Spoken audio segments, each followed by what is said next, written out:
Change the way you age with M-Drive. Supplements for guys who refuse to let age beat them. More energy, more lean muscle. Here's hockey legend Jeremy Roenick talking about his M-Drive experience. I've taken a lot of different things throughout my life, but I think now I just turned 50 years old. M-Drive has really given me a really confident feeling 50. I will tell you, I'm still on the golf course, and I'm still playing with the young punks, and I'm still hitting it as far as the young guys, and I'm still beating the young guys. Your mind is going to work better. You're going to have more fun. Your workouts are going to be better.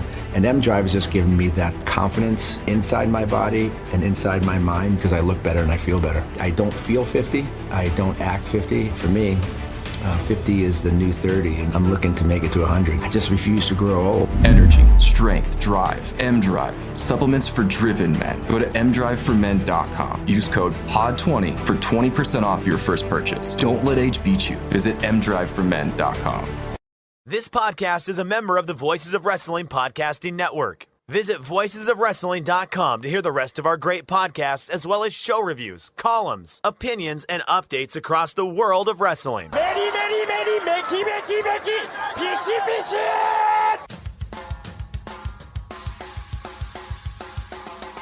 You are listening to the Flagship Podcast with your hosts, Joe Lanza. It's hard to be humble when you're from Arkansas, which was funny on many levels because why would you be proud of being from Arkansas? That's number one. Arkansas is a terrible place. And Rich Crage. Like, this all started because someone liked a tweet and got annoyed about it. Everybody log off. Throw your phones in the body of water closest to you. Stop. This is all terrible. I hate it all. Yeah, it's all so dumb.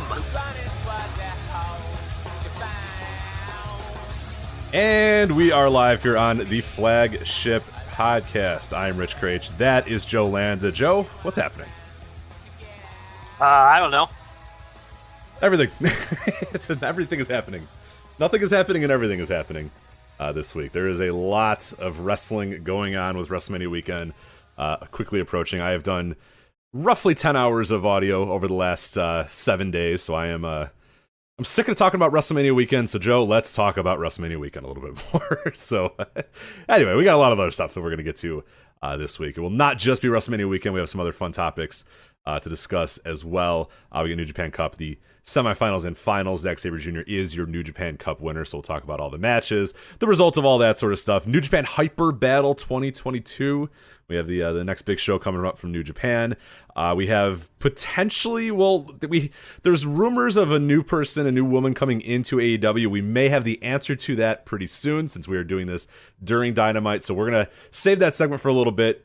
I'm going to keep one eye on Dynamite to at least see what's going on. And then that segment will either be rendered completely worthless or we'll have something to talk about if somebody makes a debut. But yeah, we also have, as we said, more discussion about WrestleMania Weekend. We'll cover the entire weekend. We'll give the annual Path of Glory. Everybody is waiting for the Path of Glory. People are demanding the Path of Glory, and the Path of Glory you will get yet again. We'll talk a little bit more about the new stuff going on WrestleMania itself, WrestleMania Saturday and WrestleMania Sunday. A lot of news and notes and information that we finally have now for the big shows this weekend, including attendance and some other business type things. But we do want to start the show off this week as we not like to do, but sometimes unfortunately have to do, and that's start off with talking about somebody in the wrestling world who passed away, somebody significant in the wrestling world who passed away, and that was Rocky King, who passed away on March 27th after years of battling kidney issues.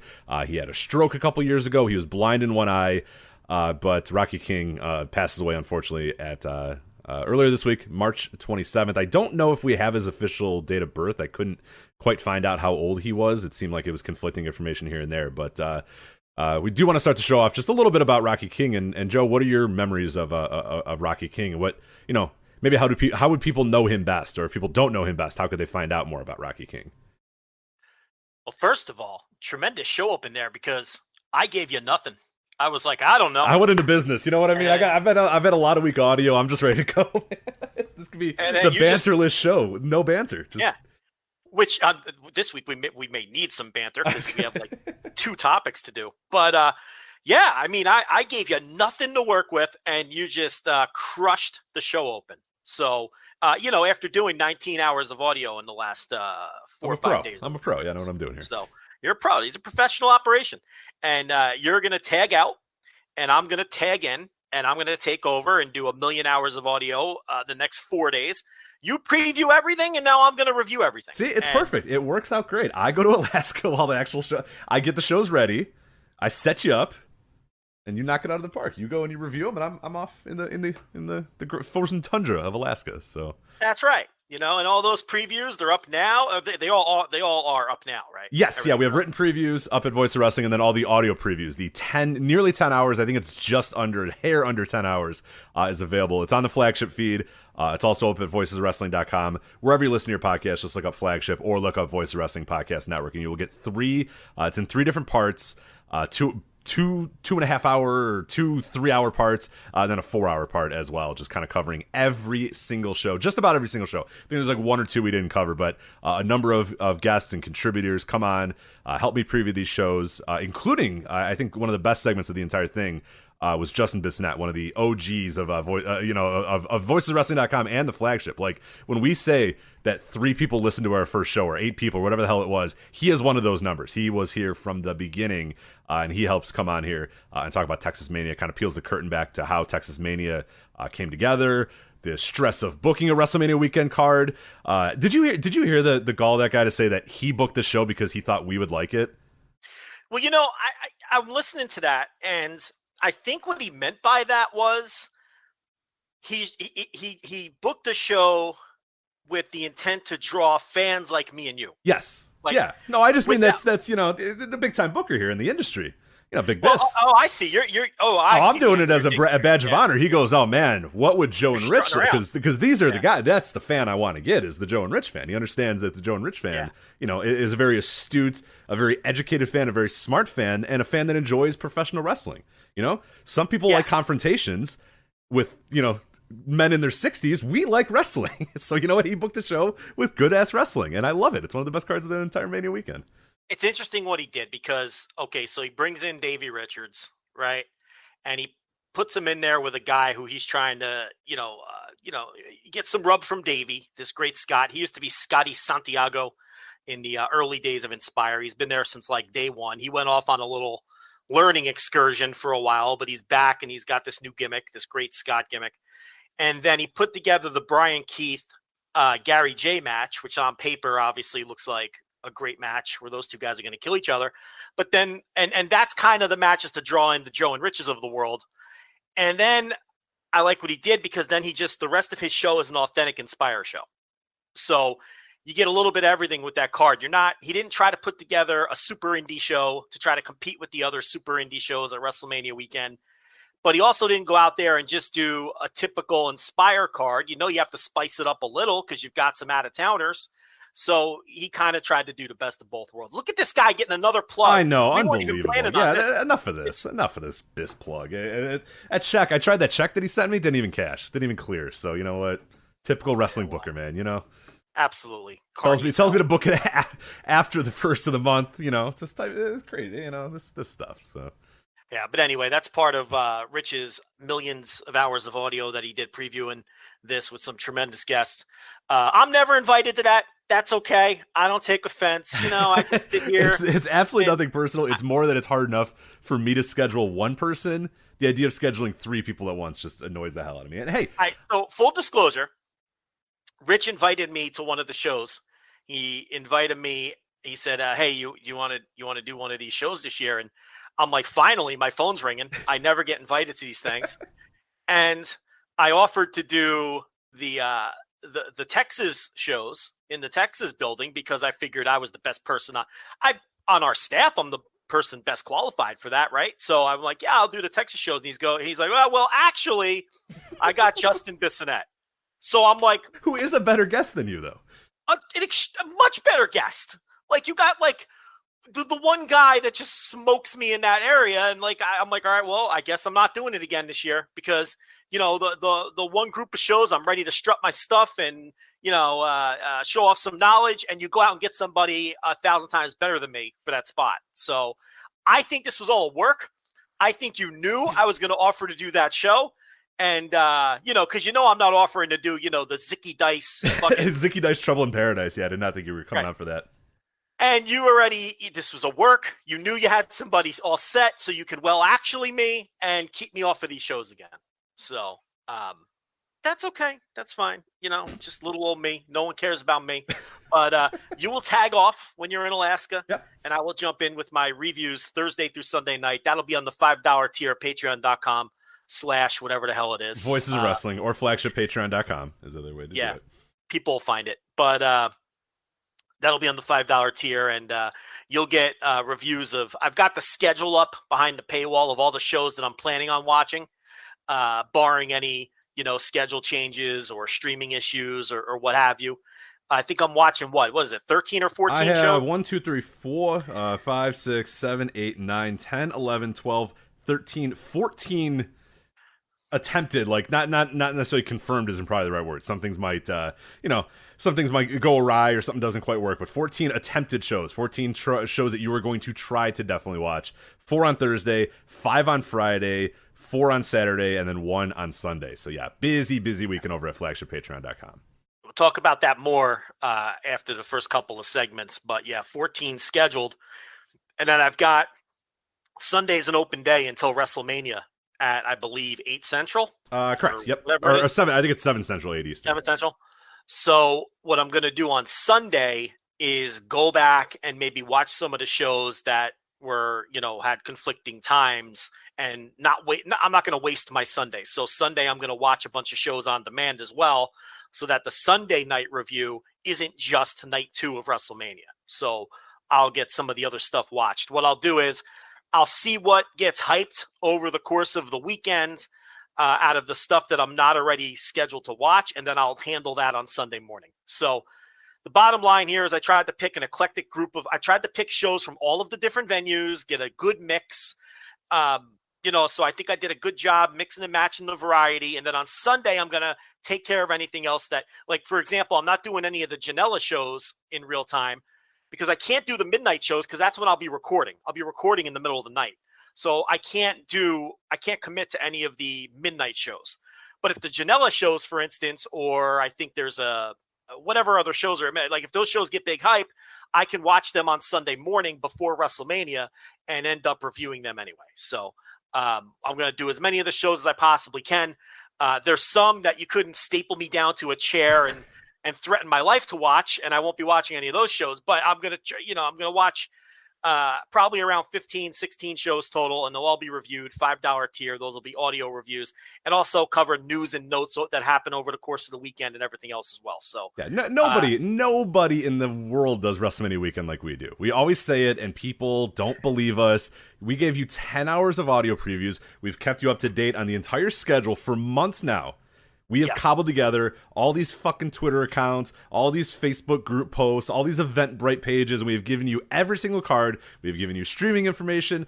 We have audio previews. We have auto reviews. Nobody covers WrestleMania Weekend like we do. Maybe one of these days someone will thank us for it, but it won't be this year. So, yeah. So we've got Joel Abraham in the chat, and he wants us to put a pause on this live broadcast so we can upload the new Super J-Cast that he just did I get a... Oh, there it is. So, yeah, all right, Damon McDonald, there it is. All right, so Joe, I will be right back. Yeah. So, Joe, yeah, I'll do... I could, honestly, even though I do want to talk about Rocky King, and I do have... I could do a Brian Alvarez, Dave, Rocky King, and then pause and go do whatever I needed to do. So, but I would like to discuss Rocky King as well, so I won't do that, but... So I'll do 20 minutes on Rocky King. You get the J-Cast up, and everybody wins. See, this is why Brian Alvarez does it. It's all about multitasking. He records an hour-and-a-half audio podcast while also doing everything else he has to do with his day. Laundry, he feeds the cats, he could be uploading stuff to the website, he could be working on something else. I mean, yeah, it's a good gig. That we need to do that more, because we come on here and I'm talking the whole time, I'm listening. I need to say, Joe, take it away. Joe, Rocky King, and then I go pause and mute and go away and do everything I have to do. That's the smart way to do it. We do this 2-man podcast where we interact with each other. Stupid. It's bizarre, right? Like, I could get so much more done. I could pee with no worry whatsoever of you going, Rich, are you there? Rich, are you there? Yeah, just utterly ridiculous. We actually listen to the other guy and then communicate. Yeah. Love Dave and Brian. This is all in good fun. Don't go run into Dave and Brian. I don't think they care either. I don't think they would give a shit either. No, they won't care. No, we won't. They're counting their money, so they don't care. Yeah, they're good. Yeah. Rocky King, which, you kicked it to me to talk Rocky King, and we ended up doing some banter anyway. But actually, we're just trying to sell subscriptions. So, but let's get to Rocky King. So, for people who don't know, Rocky King is probably best known as one of the more well-known enhancement guys that worked for Jim Crockett Promotions during the glory years of that promotion from about 85 to 88. So he was there when the promotion was hot, and he was on TV every single week. And because Crockett was on TBS and was broadcast nationally, a lot of those Crockett jobbers have stood the test of time and have kind of, like you talk about Rocky King, the Mulkeys, George South, the Italian Stallion, Mike Jackson. I mean, I could run them all off the top of my head, and we're talking 35 years ago, because these guys were on my TV every single week when I was a kid, getting the shit kicked out of them by Magnum TA and the Road Warriors and Tully Blanchard and Ric Flair and the whole gang down there. And, unlike, every territory had their crew of enhancement guys. But again, because these guys were on TBS a couple times per weekend, every week for a half a decade when the promotion was hot, still to this day in 2021, people will tell you all about these guys, and a lot of them, in particular, Randy and Bill Mulkey, and I would put Rocky King in this category, were very memorable because they looked like jobbers, with their skinny bodies and their, no semblance of a physique. And they were just great guys to put on TV to contrast against your big stars who looked like stars. And, some of the other guys they used, like that I mentioned, like Mike Jackson and George South, those guys were enhancement guys, but they also happened to be excellent workers. So those were great guys to use too in those enhancement roles, because, if Tully Blanchard or whoever the fuck, felt like having a competitive match that night, they could get in there with a Mike Jackson or a George South, and those guys could hang, and push them a little bit on TV. So, and the Italian Stallion was another one, a colorful figure. And, the commentators would always bring up how he was a pasta eating champion, and that was a shoot. And the aftermags would always, whenever there was an Italian Stallion mentioned in the aftermags, they'd always squeeze in that he was a pasta eating champion, right? So, they had this colorful group of jobbers that worked TV every week, and, Rocky King was one of them. And he's just a guy that's endured the test of time that a lot of people remember. And then later on in his run, he did get a couple little tiny small pushes. He was little Richard Marley, part of the Freebirds entourage at one point, a little bit later on. He wasn't officially a member of the Dudes with Attitudes, but he was like an ancillary member of the Dudes with Attitudes. Like, I don't know if he was ever. And the Dudes with Attitudes were Sting, Paul Orndorff, Junkyard Dog, El Gigante. I want to say the Steiner brothers. Rich could help me out here. I think that's right. Yeah, I'm trying to think off the top of my head. Let me see if I can find out what the official word is on the Dudes with Attitudes. I think those are the ones that I would say. I'm not. This was circa 1990, and they were. I think that's it, man. I got to say, if I was going to say, that's what I would do. The Dudes with Attitude being that. Let's see what Cage Match has. El Gigante, Luger, Orndorff, Steiner, Sting, JYD. Yep, exactly what you said. So I missed Luger. But sorry. Yeah, you did miss Luger, but otherwise. Luger's the one I meant. But yeah, that was sort of the answer to the Four Horsemen at that time. So the Dudes with Attitudes, very corny name. They were feuding with the Horsemen at that time. And they did a television angle where Sting kind of, and this is the way I'm remembering this, I could have the details wrong, kind of welcomed Rocky King into the group, but I don't think he was an official member of the Dudes with Attitudes. They also, I believe the Aftermags may have ran a magazine angle, which kind of put Rocky King in with the Dudes with Attitudes as well. But he wasn't ever an official member, but he did wrestle. What he did was, if you look at his match results, he teamed with the Dudes with Attitudes a lot, because then he would eat the pin. Like, the idea was he was their buddy, and it was this guy who was a jobber on TV for all these years, but the Dudes kind of took him under their wing, and he would wrestle with them, but then he'd be the designated fall guy. Like that was kind of the deal. And it only lasted a couple of weeks. But again, that was like one of the 2 or 3 times that he even got a modicum of a push, you know, and it was because he had been on TV all that time. And he was one of the enhancement guys that fans really liked and fans remembered. And he was there, you know, through the entire run of Jim Crockett Promotions all the way until they sold to Turner. So very memorable character from the 80s.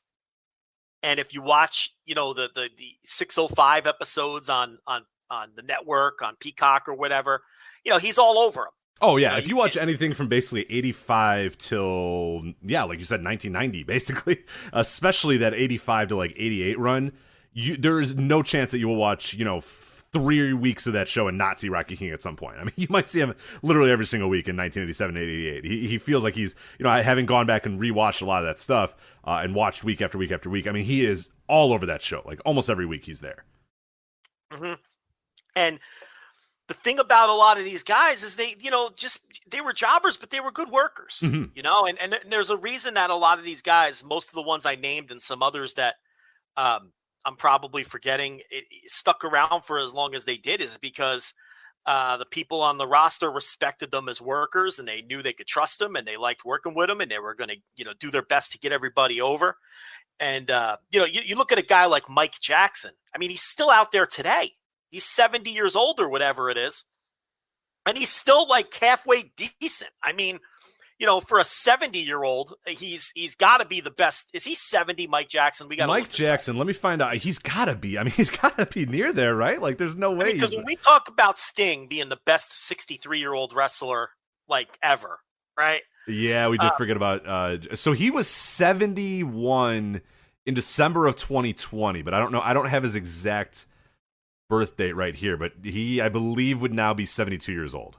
So he's at least 72. Yeah.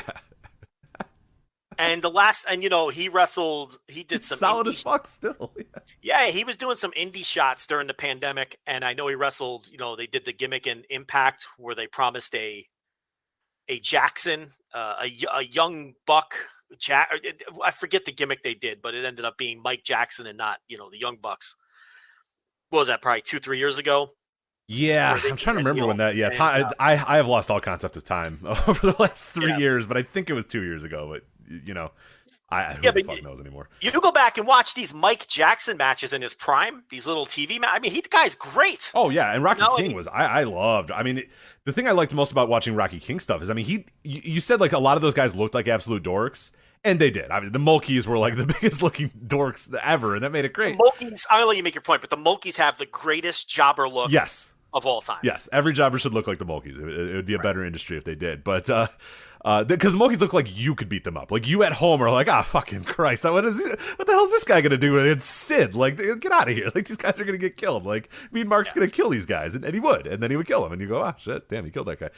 But Rocky King had like, he had a little bit of muscle definition. He came out like a ball of fire. The bell would ring and he'd go nuts. And then, yeah, like you said, he'd take 2 shoulder blocks. He would take a huge bump. Then the guy would kind of work him over and beat him up pretty quickly. But like every single week, the fans were like, I don't know, this is the week that Rocky's going to do it. He just had that sort of charisma that, you know, some of those guys, people just knew, okay, this guy's here just to get killed and whatever. There was a certain charm and like underdogness to Rocky King. It kind of, no doubt. He definitely had a little bit of that Hanma vibe where it's like, you know what, we're going to be here when he hits that Kokeshi. Like it's going to happen. And like every single week, Rocky King would come out, he'd be happy, he'd slap all the hands, get all ready to go, the bell would ring, he'd be a ball of fire. And then, yeah, it wouldn't last much more than a minute, but there was always that intrigue of, man, I don't know, because he had a decent, you know, he had decent muscle definition. He wasn't. The problem is he was just ridiculously thin. Oh, he was, thin as a wrist. So he had he was cut like crazy. But yeah, you could tell that, like, especially in that era, it wasn't enough just to be cut. You had to be thick as well. So yeah, when he's in the ring there with guys that are, you know, still outweighing him by 75 pounds, even though he's as cut as he is, it still was like, oh yeah, this guy's going to get killed. But you at least bought in that, I don't know, maybe this is the week that they decided to do something to Rocky King, and then it never came, and then it obviously never ever came, unfortunately, for Rocky. So yeah, and you know, you knew you know how you know that they respected him is he's one of the guys they would take on the road. And he would win matches on house shows. You know, he'd work sometimes. You know, he'd work the prelims on house shows against other guys on his level, and he'd win matches on the road sometimes. So it's like, that's always the sign where, you're more than just a standard issue day rate job guy, because, he would work on the road. And, some of these other guys like George South and Italian Stallion, they would work kind of the smaller territories in the area and be like the pushed guys. For years and years, George South and Italian Stallion, they feuded for decades in the Carolinas in their little home promotion there. And, the 80s through, to whenever they finally hung it up. Because I don't think either one of those guys are still going today. But that's where and that's why a lot of these guys were better workers than I think people give them credit for, because they were job guys, because they were full-time wrestlers. They worked in their little home promotions. And, I guess what would be comparable to your local indies today, and then they would be brought in for TV for, whether it would be Crockett or Mid-Atlantic or whatever. And, a lot of these guys could legitimately go. They just weren't going to get pushed because of their look. Like Mike Jackson was, a really, really great worker. I can't oversell how good. You have to go watch this guy. You just have to see it. Yeah. He's just you could just, even in the squash matches, you could tell how great he was, but he looked like an accountant. He was already going bald at the age of 28 and but and you couldn't push a guy like that on TV unless you put him under a mask or you did something wacky with him. But, and Rocky King, fit that description of a guy who the stars liked to be paired up with. They liked to beat him. He knew they were going to make him look good.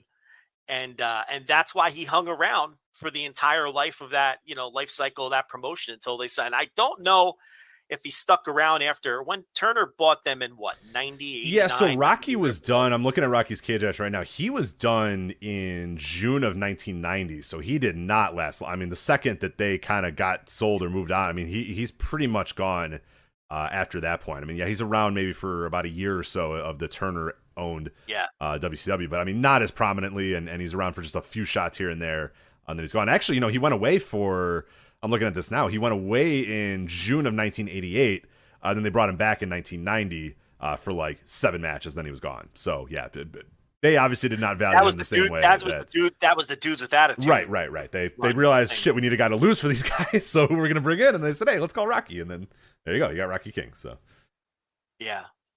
So I didn't realize he was sick all these years. That I didn't realize. Did we get an age on him? Gotta be in his 60s. Yeah, so I'm still not finding a definitive age. Yeah. I've seen a few different things popping around, but nothing official for his date of birth, unfortunately. But it just says 1960 and says he was somewhere between 61 and 62 is what I saw one Sounds article. About right. But yeah, I mean that'd be about what I'd peg him, But you put him the opposite side of the ring is the Road Warriors or Nikita Koloff or something. It's just such a great contrast. Oh yeah. And he's just a look, guys like Rocky King and the Mulkeys and people like that, they're just as memorable in a lot of ways as some of the guys that were pushed, because the one thing about these guys is they were constants in the territory. Like other guys would come and go. A guy would come in for a year or 6 months or 8 months and then go move on to the next territory. These guys were on TV every week for 6-7 years, every week. So that has stuck with fans of a certain age. You remember these guys, even though you may have never seen them win a match, and it's the same thing in other like WWF, of course, they've got their stable of guys that everybody remembers from that era, whether it's Steve Lombardi or Barry Horowitz or Reno Riggins, or, you go right down the line. They've got their little group of enhancement guys that are on TV every week. AWA with, Tom Rocky Stone and Buck Zumhoff. Yeah. And, it's just, and Rocky King was one of the Crockett guys. And, it's the wins and losses aren't real, but, being on TV every week makes you memorable to people. And it sticks in people's memories. So Some of the stuff I was able to find about Rocky King afterwards, and I think it was a Greg Oliver piece at Slam Wrestling. It's a really, really good piece that came out. There was some stuff that I didn't even realize. So after he had wrestled, he trained wrestlers, ran some shows in the Atlanta area. I was pretty prominent there still. I have no idea how these two came together. I would love to find out more, but it's very true, and you can find videos, and there's interviews with these two guys. Rocky King and Jeff Foxworthy became super close friends, like best of friends. They ran golf tournaments with one another. They're like, you look up Jeff Foxworthy and Rocky King, and there's like dozens of videos of them hanging out at places, doing interviews together, at golf outings, getting pictures taken. The comedian Jeff Foxworthy and NWA 605 jobber Rocky King, best friends. I would never in a million years guess that. Inexplicable. It's just insane. Like, how did that first come about? Like, it's not improbable that like Foxworthy watched wrestling and said, hey, and then Rocky King showed up someplace and said, hey, you're Rocky King. And then they talked, and then they liked each other, and then they hung out. I mean, that's awesome. That's really, really cool. Probably about the same age, right? Maybe they went to school together. Maybe. Yeah, I have no idea. I have no clue. Yeah, what's Jeff Foxworthy these days? Still looks good for his age, Jeff Foxworthy, but he is 63. So yeah, it's not, 63, and they're both from Atlanta. It's not improbable. They went to school. They knew each other when they were. Yeah, they could have knew each other when they were younger. Again, he could have been a wrestling fan, and they just through business ventures or whatever they hooked up. And again, it's like I talked about. If I'm a guy from New Jersey who remembers Rocky King vividly, if you're from Atlanta, I mean, God, yeah.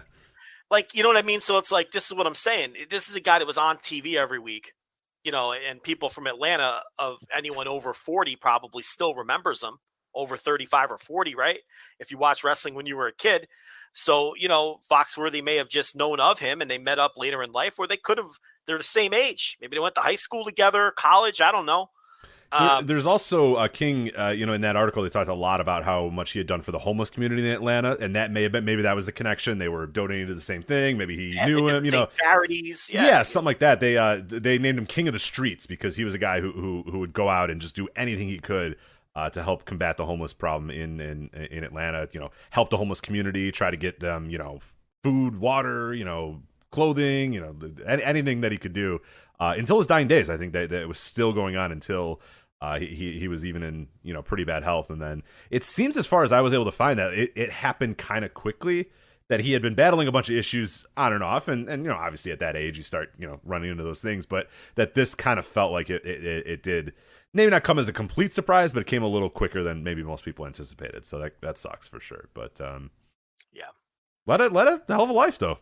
No matter what, like, this isn't a guy who got out of the wrestling business and then just wilded away in nothingness. I mean, he got out of the business and seemed to be pretty damn successful in outside ventures and hell, run around in golf tournaments with Jeff Foxworthy. I mean, there's worse things to do with your time off. So yeah. Do you remember Tommy Angel from Tommy Angel? TBS? That one doesn't ring a bell, actually. Tommy Angel doesn't ring a bell. I think I named most of the super prominent. Yeah, the ones that everybody knows. Yeah, those are those. Yeah. How about David Eisley? You remember David Eisley? I do remember David Eisley. Yeah. Who later worked as Thunderfoot. I don't know if he was. I think actually, you know what? I probably know him more as Thunderfoot, to be honest. There was Thunderfoot 1 and Thunderfoot 2, and they were the Thunderfoots, not the Thunderfeet, right? And then Joel Denton was the other one, right? Not to Joel Deaton, Outlaw Joel Deaton. That's what I meant. Joel Deaton. Yeah. Yeah, he later got pushed. Was he the other Thunderfoot? I don't even know that off the top of my head. I thought he was, but I thought it was Gene Ligon. I thought he was the other Thunderfoot. Hold on, now I gotta know. Let me see if I think I just looked at Eisley. All right, here's the Thunderfoots. Yeah, Gene Ligon was the other Thunderfoot, and David Eisley. So they really should have been the Thunderfeet. But I guess Thunderfoot's works too. Yeah, Thunderfoot's is tough. Yeah, I don't love. They're that. both equally stupid sounding. So, yeah, those are some of the. Big Boss Man was a TBS jobber for a long time, and then what name did he work under? I can't remember. Oh, but, man, yeah, what was it? He was a big dude, because you see him and you go, "Whoa, holy shit, that guy's pretty good. That guy looks like he could be something," and then you realize. Pull him up while I'm talking. So he was a big dude, and he would wear the black singlet that goes the double shoulder singlet, and he's all over the network because that whole era. Was he just Ray Traylor then? He may have been just Ray Traylor. I think he was just Ray Traylor then. Yeah. I thought maybe it was a gimmick name, but it didn't take long until they started putting him to Big Bubba. I think he still lost a lot of stuff even when he was Big Bubba, but they had very quickly realized that this guy was worth something.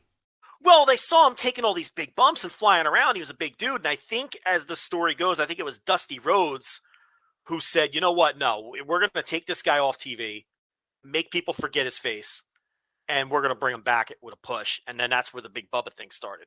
So I think they yanked him off TV in 87 or 86.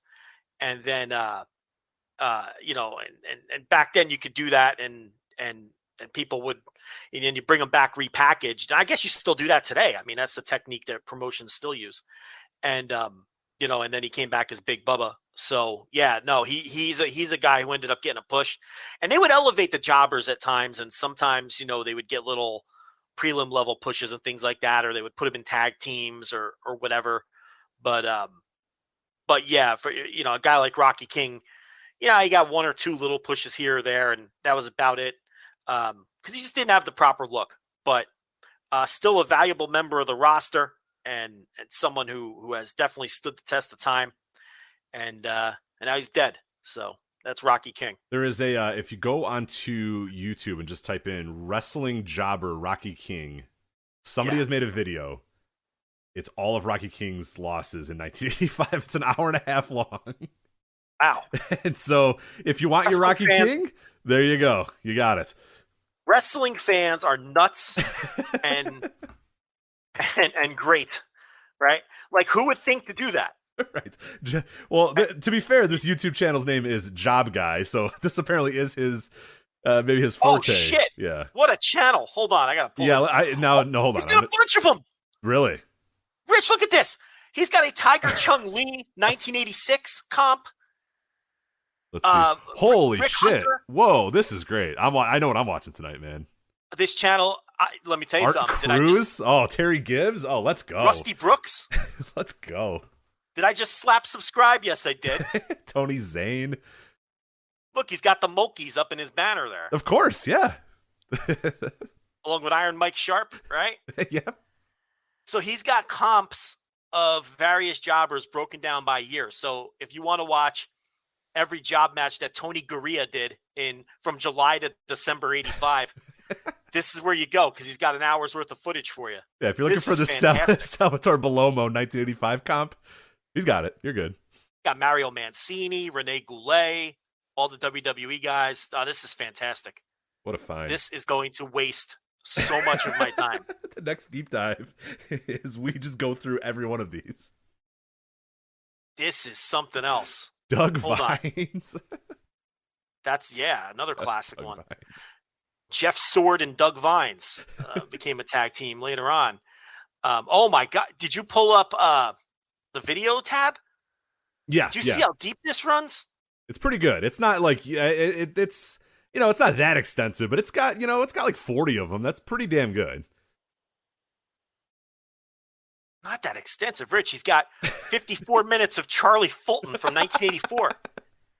And he's got it categorized by year and everything. Yeah, I love the year. I love that it's just like, you know what? I really want to watch Charlie Fulton 84. Let's go. Some people watch, Masawa from, No. Some people watch Kenta Kobashi in the GHC title run. The 3-hour video of his great title run, and here we are going, whoa. AJ Petruzzi 85. Hell yes. Well, listen. You know who AJ Petruzzi is, don't you? I don't know if I do. Well, listen. Well, I'll tell you. He looks super familiar. November to Remember listeners know that AJ Petruzzi is one half of the Super Destroyers, the longest reigning ECW tag team champions of all time. There you go. Is Doug Stahl here somewhere? Is the other Super Destroyer here? Doug Stahl. I don't see Doug Stahl, but don't see Doug Stahl. I'm sorry. No, I saw Doug Vines and got excited, but that's not Doug Stahl. Wow, AJ Petruzzi. 50 minutes of 1985 AJ Petruzzi. There's people who listen to this podcast who have never seen a Bret Hart match. And we're talking about AJ Petruzzi. This is the stuff we talk about. Right. AJ Petruzzi. And giving you good facts about him. Oh, yeah, one half of the Super Destroyers, one of the Super Ds, longest reigning ECW tag champs of all time. And these people come in our Discord and tell us they've never seen Bret Hart wrestle a match. It's incredible. We must just be that compelling, Rich. We must be. Yeah, I don't know how anybody listens to the show if you don't, you've never watched a Bret Hart match and we're talking about David Haskins or whatever. You're probably like, what the fuck are these guys talking about? Are us calling Iron Mike Spears Iron Mike Sharp must go over the head of like 85% of the people that listen to this show, which is incredible. Yeah. I mean, this Rocky King video, that's just tremendous stuff. An hour and a half of Rocky King matches, specifically from 1985. What a channel. Yeah, YouTube is a gift. It Wrestling fans are psychopaths, and I love every second of it. Now listen, if Monsoon Classic was behind this, I'd understand. But this is some other psychopath. This is another psychopath. Yeah, it makes sense if it was the same psychopath doing all this stuff. This is a completely new psychopath. Right. And of course, I mean psychopath in the most endearing way possible. possible. Of course, look at us. We do 3 hours of wrestling podcasts for the last 10 years. Well, we're excited about the channel. Yes. Yeah, the real psychopaths are you and me, who the second I hit stop on this and I get into bed with my wife and she's going to be asleep, I'm going to pop this channel off and watch 45 minutes of... You're going to go, hey, Michelle, do you know who this is? She's going to like, no, who's that? That's AJ Petruzzi. You know who he was? He was one half of the Super Destroyers. Do you know about the Super Destroyers? She goes, no. I go, well now you do. The longest reigning tag team, and then I'll link her to the November to Remember. That's right. She's a subscriber, $5 subscriber. Yeah. So listen, we'll shake down family members and wives. Oh yeah, I don't give her a free code. Are you kidding? I said no. Support us. Support this family. Let's go. Honestly, don't know how to do a free link. Like, people think we're lying. No, I actually have no clue. Yeah, I'm not actually sure. They make that very difficult. Patreon has no real way to do that. So yeah, when people think that I'm like hassling my friends for it or whatever, it is very difficult to find a free link. I'm like, look, I give you my link, but then like you have all my shit. Like, you can't have my link. Like, there's no way to give people. I don't know. But wow, what a channel. But and we never would have found this if Rocky King didn't pass this week. So that's, I mean, like we say, it's something that we hate to have to do, but we always find something. We always learn something. Hopefully you always find something and always learn something too. It sucks that it takes these people passing away for us to, do these segments and do these things. But there you go.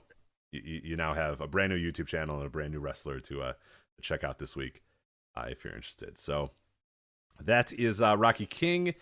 And let's get to WrestleMania weekend. We'll start with the big guy, the stupendous 2-night WrestleMania. We talked about it last week, so we're not going to go extensively through match by match anymore. But we do have a little bit more information, including, and I'm going to start with this, the ticket sales for the show so far. So this is from WrestleTix, at WrestleTix on Twitter. It's the information that they have right now for WrestleMania 1, WrestleMania Night 1, and WrestleMania Night 2. This is as of March, this afternoon, basically. We're recording this on March 30th this afternoon, so I'm doubting that tickets are going to dramatically change over the next few days, but if they do, just note that we're recording this on March 30th. WrestleMania Night 1, Saturday, April 2nd. Available tickets, still 6,682 tickets available. The current setup and capacity is 65,268. Tickets distributed, 58,114 for Night 1. Really interesting here is that over 1,200 floor and ringside tickets are still remaining just a few days out from the show happening. So do you want me to go over Night 2 or do you want to react to Night 1 and then we can work our way there? So first, I guess, the ticket sales. So they're going to have legitimately over 60,000 in the building both nights, right? That seems like a safe bet. So right now, 58,000 but I would imagine with comps and some other stuff, they'll get to that. And Night 2 right now is 57, so it's a little bit farther for Night 2, but I would imagine that probably at the end of the day, they'll have 60,000 in the building both nights. So they'll have over 60,000 in the building. They'll probably be probably 55,000, 50 to 55,000 sold on each night at minimum.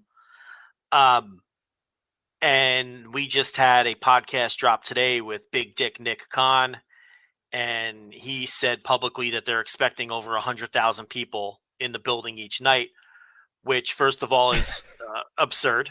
No chance. They have a lot of employees, I guess. I thought they fired everybody, but apparently they have a lot of employees and friends and families. And I guess if you're busting in local schools or something, or you can, I suppose, get there if you really needed to. But I feel like they're about 40,000 away from doing that. So yeah, that's gonna be tough to make up a 40,000 person difference every single night. So, but what does that seemingly throw away? Let's all laugh at this guy's soundbite. Tell us. That's what they're going to announce. So if he's saying that on Wednesday, they're announcing over 100,000 on both nights. Wow, that's so egregious, though. That is so egregious. You don't think that those? He wouldn't have said that. I mean, I obviously know. Internally, yeah, that's what they're talking about. I mean, they're gonna announce 100,000. Is that the most? Is that the most egregious they've ever done?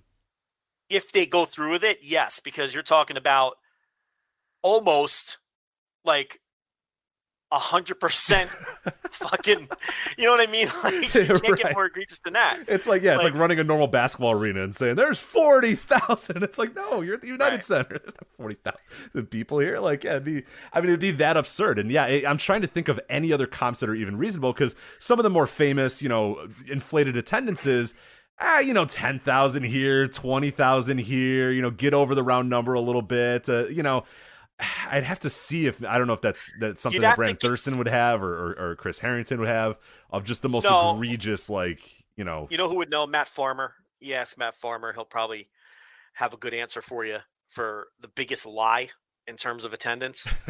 But it might be one of those Tokyo Dome shows from that era. Oh yeah, those are the all timers. Yeah, I was trying to think of America, but yeah, the all timer is 70,000 people going to see Josh Barnett and Yuji Nagata. Yeah.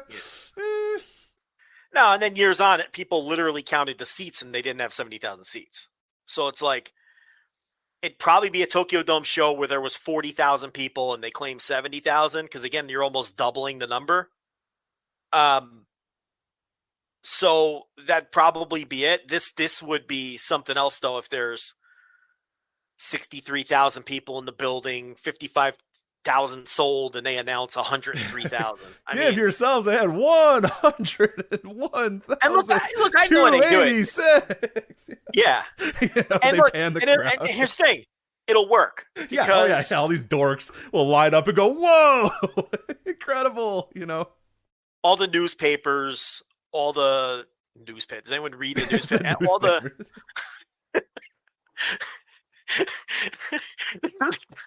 a guy there with a little hat that says press, getting it in. I tell you, WrestleMania sold out 102,000. Get it in the flash bulb cameras. Yeah. Boom, boom, boom, boom, boom. Right. Yeah. I tell you, it's the biggest event I've ever seen in my life. 100,000 people came to watch the spectacle. Shaking the ashes off his cigar as he's right, yeah. Doing a spot on the sports reporters the next morning, talking about all the mainstream media will just dutifully repeat the number because they're not going to care, and why would they? The next day they're moving on to whatever the next thing they're talking about, so they don't give a shit. And then people like Dave Meltzer and Brandon Thurston will report that there was 58,000 tickets sold, and all of the mutants on Twitter will say terrible things about them and send death threats to their house, and so it goes. And life will go on, yes, and the cycle of life will continue, yeah.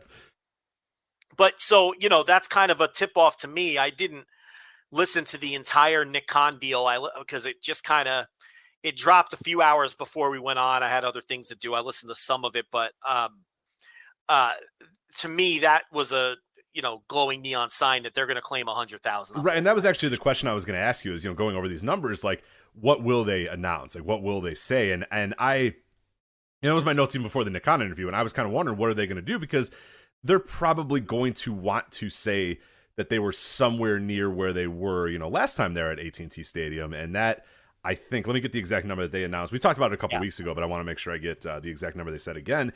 And I was imagining that they did not want to, there's no way that they would either just not announce it, you know what I mean? Like, not publicly announce it, not make it a big to-do.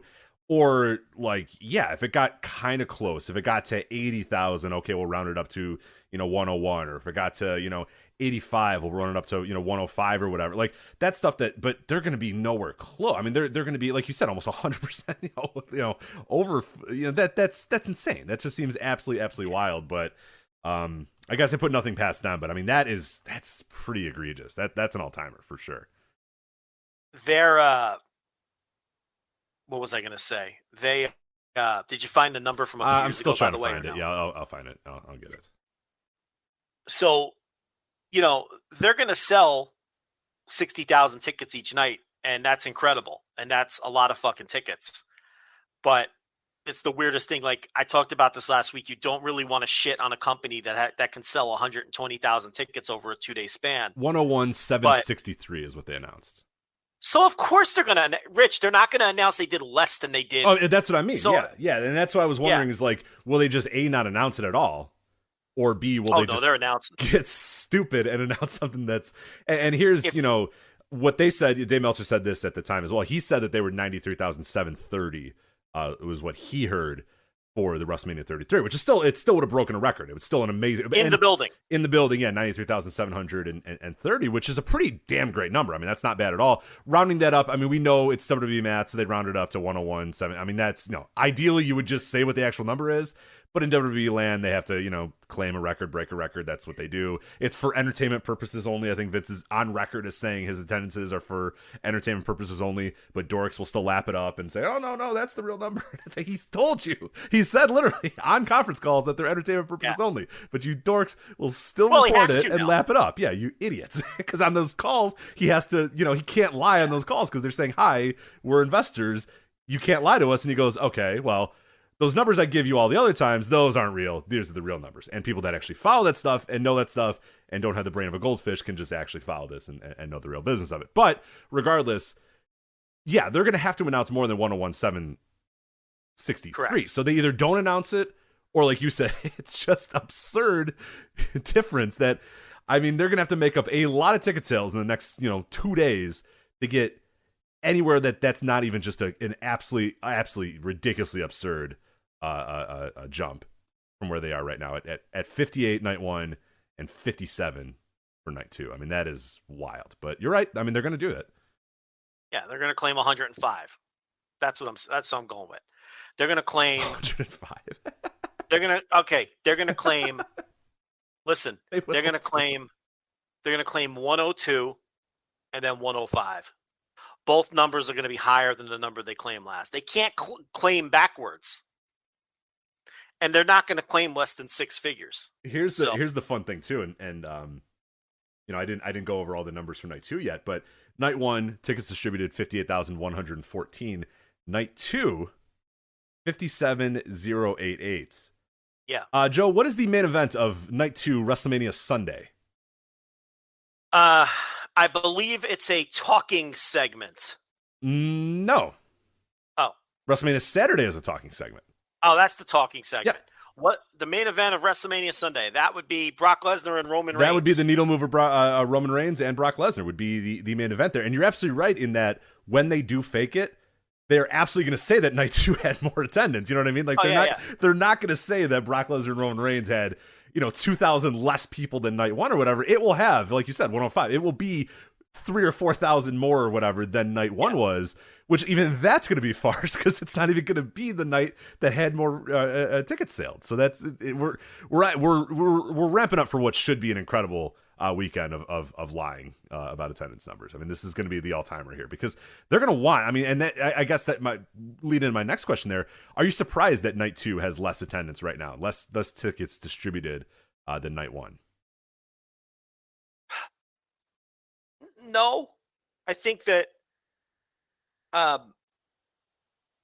lot of people who buy these tickets in advance probably figure Sunday's a good travel day. Go on Saturday, travel back home Sunday so you could be back at the office or, whatever it is you do on Monday morning. So, a lot of people either can't afford tickets to both or just think it's too much to go to both. Or maybe you're bringing kids and aren't going to bring kids to two shows or whatever the case may be. So, a lot of people probably think Sunday is just a better option. And then you could travel home on Saturday is a better option. You could travel home on Sunday. I don't know that the card, it's WrestleMania and it's WWE fans and they're weird. And I don't know that the cards matter. Yeah. I just find it funny that it is Brock and Roman that you would assume. I mean, every single thing in this company has been done and geared towards those two guys for a decade, and here they are, not selling as many tickets as Saturday. And like I'm with you. I agree that if I were going and if I was going to pick one, I would absolutely pick a Saturday. If I get that like fans might just, say, hey, and pick or choose one of the two, or like you said, the card doesn't really matter. They're just going for the entertainment show that is WrestleMania. But with all that being said, still, it's Brock versus Roman. I mean, this is it. This is the biggest match in the company. It's the purported biggest star in the company in Roman Reigns. It's Brock Lesnar. It's the guys that beat everybody. It's the guys that win all the titles. It's the guys that dominate every second of the show.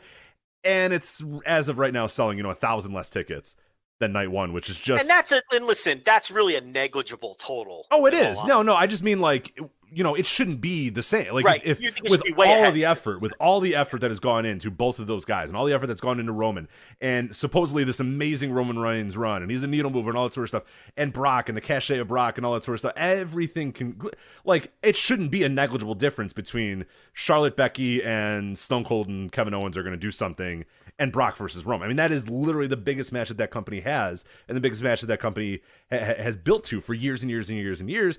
It shouldn't be a negligible difference between these two nights. I mean, it should be very clear that night two is the bigger night, and it's just not. And I just find that kind of funny. Yeah, it should be ahead by a decent amount based on how big the match in theory should be. But a lot of this is self-fulfilled. I mean, look, if they just did Brock and Roman on a one-night WrestleMania in the same building, that match with the WrestleMania branding, do you think they could sell 80,000 tickets? I do. Oh, yeah. Oh, for sure. No doubt. But you want to split it because you'd rather sell 120,000 tickets over two nights than 80,000 tickets one night. I mean, they probably sold about 80,000 tickets. You said what? There were 93,000 in the building? Yeah, 93. They're in the 80s, no doubt, with sold. So, I mean, they could probably do that again with this match. But they've kind of turned WrestleMania into what it is, which is just, we talk about this. It's not a wrestling show anymore. It's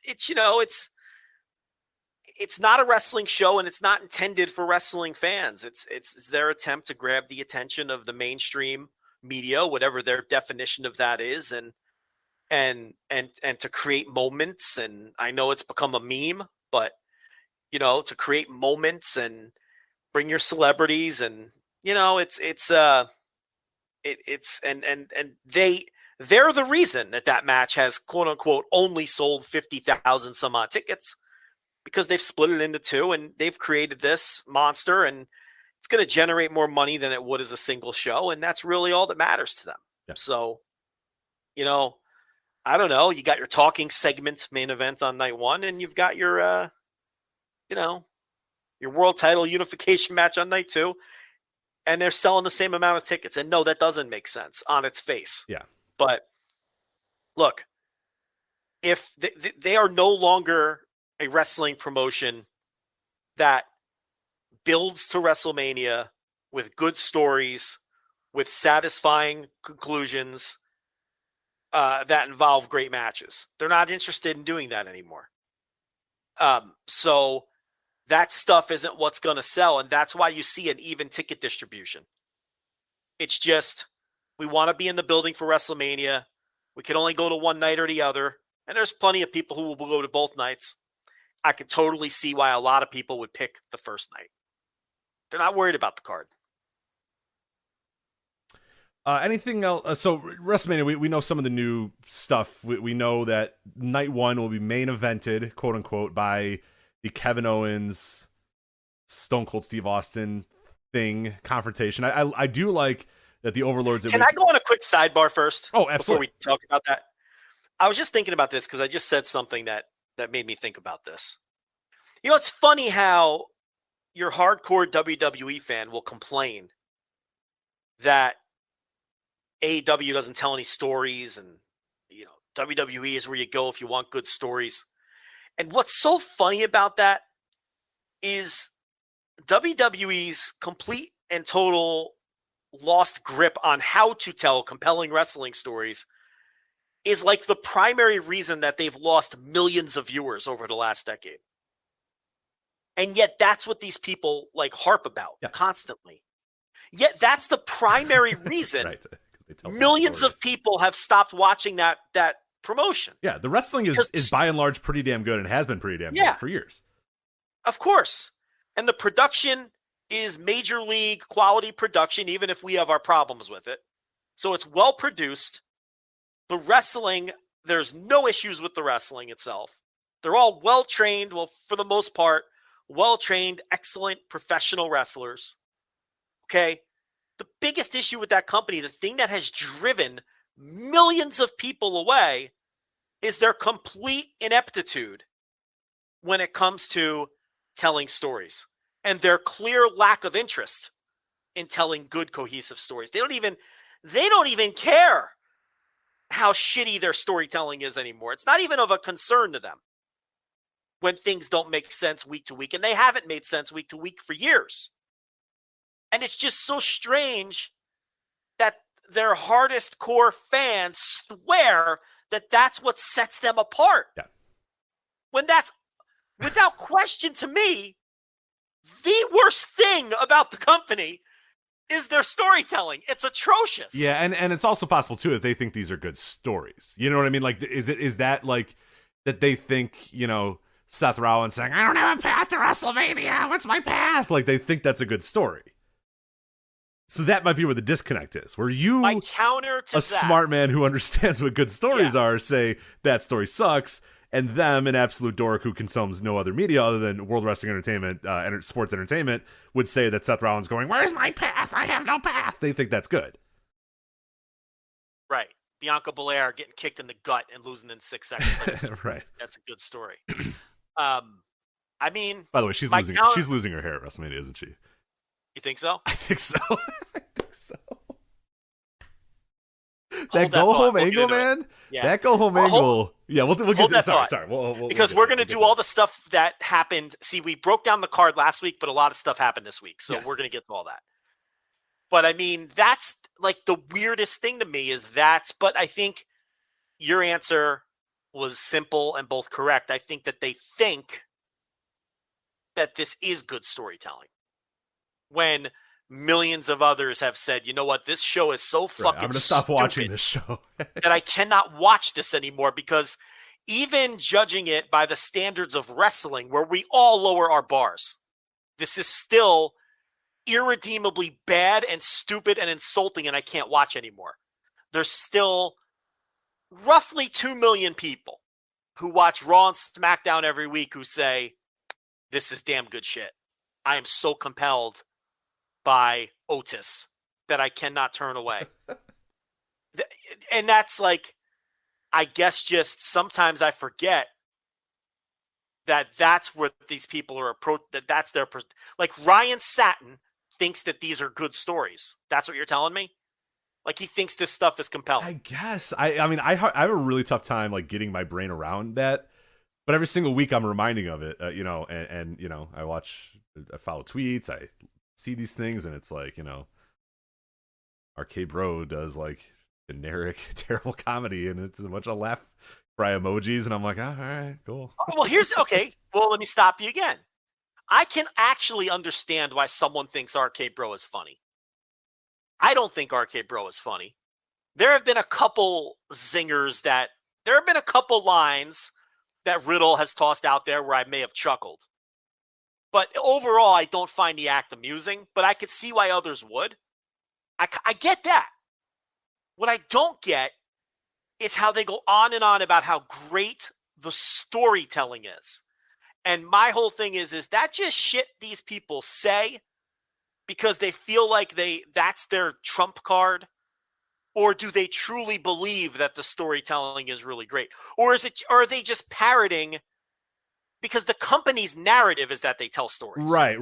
I don't know. Yeah, I don't know if I have a good answer for that. We've always said, like, one of the things we should do on the show is try to like bring on, like, it'd be a terrible show and there's probably no way we could actually do it, but like bring on hardcore fan. A hardcore WWE fan, and just try to have an earnest conversation with them. It would be almost impossible because we're just in. It'd be almost impossible because we'd be talk past each other, and also they would feel attacked because there's two of us and one of them.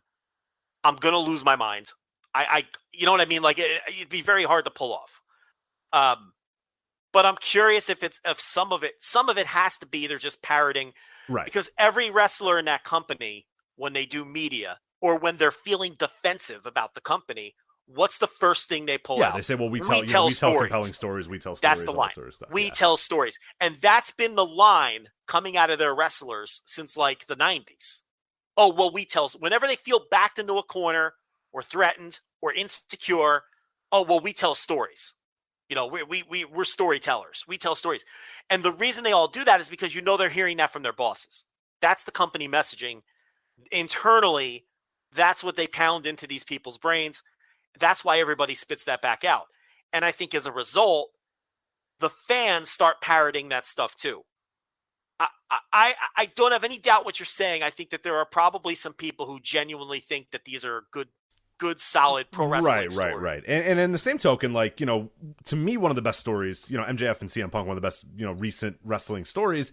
Several of those same people will then on the flip side say, well, that story's terrible because this, and this, and what a bad story, and there's no story, and it's so I guess we're just watching two different things, because like that, I can't imagine watching and following that wrestling story and then following and watching, this Kevin Owens thing and thinking, yeah, one of these is good, and it's definitely Kevin Owens, challenging Stone Cold to a confrontation on night one of WrestleMania Saturday or whatever. You know what I mean? Like, I can't imagine. With a bald wig. Right. Or a car angle. We got a car angle. Did you see the car angle? We had Brock Lesnar. With the Usos and Roman? We have a car angle. You talk about the Uso and Roman one where someone tried to kill them? Yeah. The car angle. Right. So that's a great example. Is that what these people are talking about when they say WWE tells great stories? Somebody using a forklift to attempt to kill Roman and the Usos. And then during the commercial break, we're supposed to think they might be dead. Like, is this what they're talking about? Like, you think I'm joking, but I'm being 100% like earnest right now. Like, is that the kind of thing that some people think, in their opinion, is good storytelling? I don't know, because this is the kind of stuff that I think was fresh and irreverent in 1998. And then they haven't really stopped doing all of these same things in the last 25 years. And I think culture changes, people change, and that has run off millions because we've not only seen it all before, it's never good. And is it just that these people think that that is good, or are they parroting the company line, or is it a combination of both? Because you hear it a lot, and it just hit me earlier when I mentioned they don't tell good stories. I said it flippantly. I was like, well, they don't. Look, it's WrestleMania. They're not building it with good stories to lead to dramatic conclusions and great matches. It's WrestleMania. It's just about creating moments anyway. And then while I'm saying that to you, I'm thinking, now, wait a minute, though. People do think these are good stories. Moments stuck. Yeah. So maybe I shouldn't be so flippant about, like, to me, I just take it like for granted that they even know they're not telling. But okay, let me ask you this. Do you think they think they're telling good stories, or do you think honestly in the room they know that their shit sucks? Oh, no way. They think it's good shit.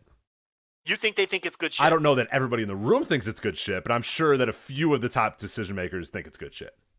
See, I'm always torn on that, because one hand tells me what you just said. Vince is like, this is good shit. I think Bruce probably thinks it sucks, but can't say it sucks. Also, Bruce is kind of an idiot too, so he probably thinks it rules. Actually, you know what? I'm putting Bruce in he gets it.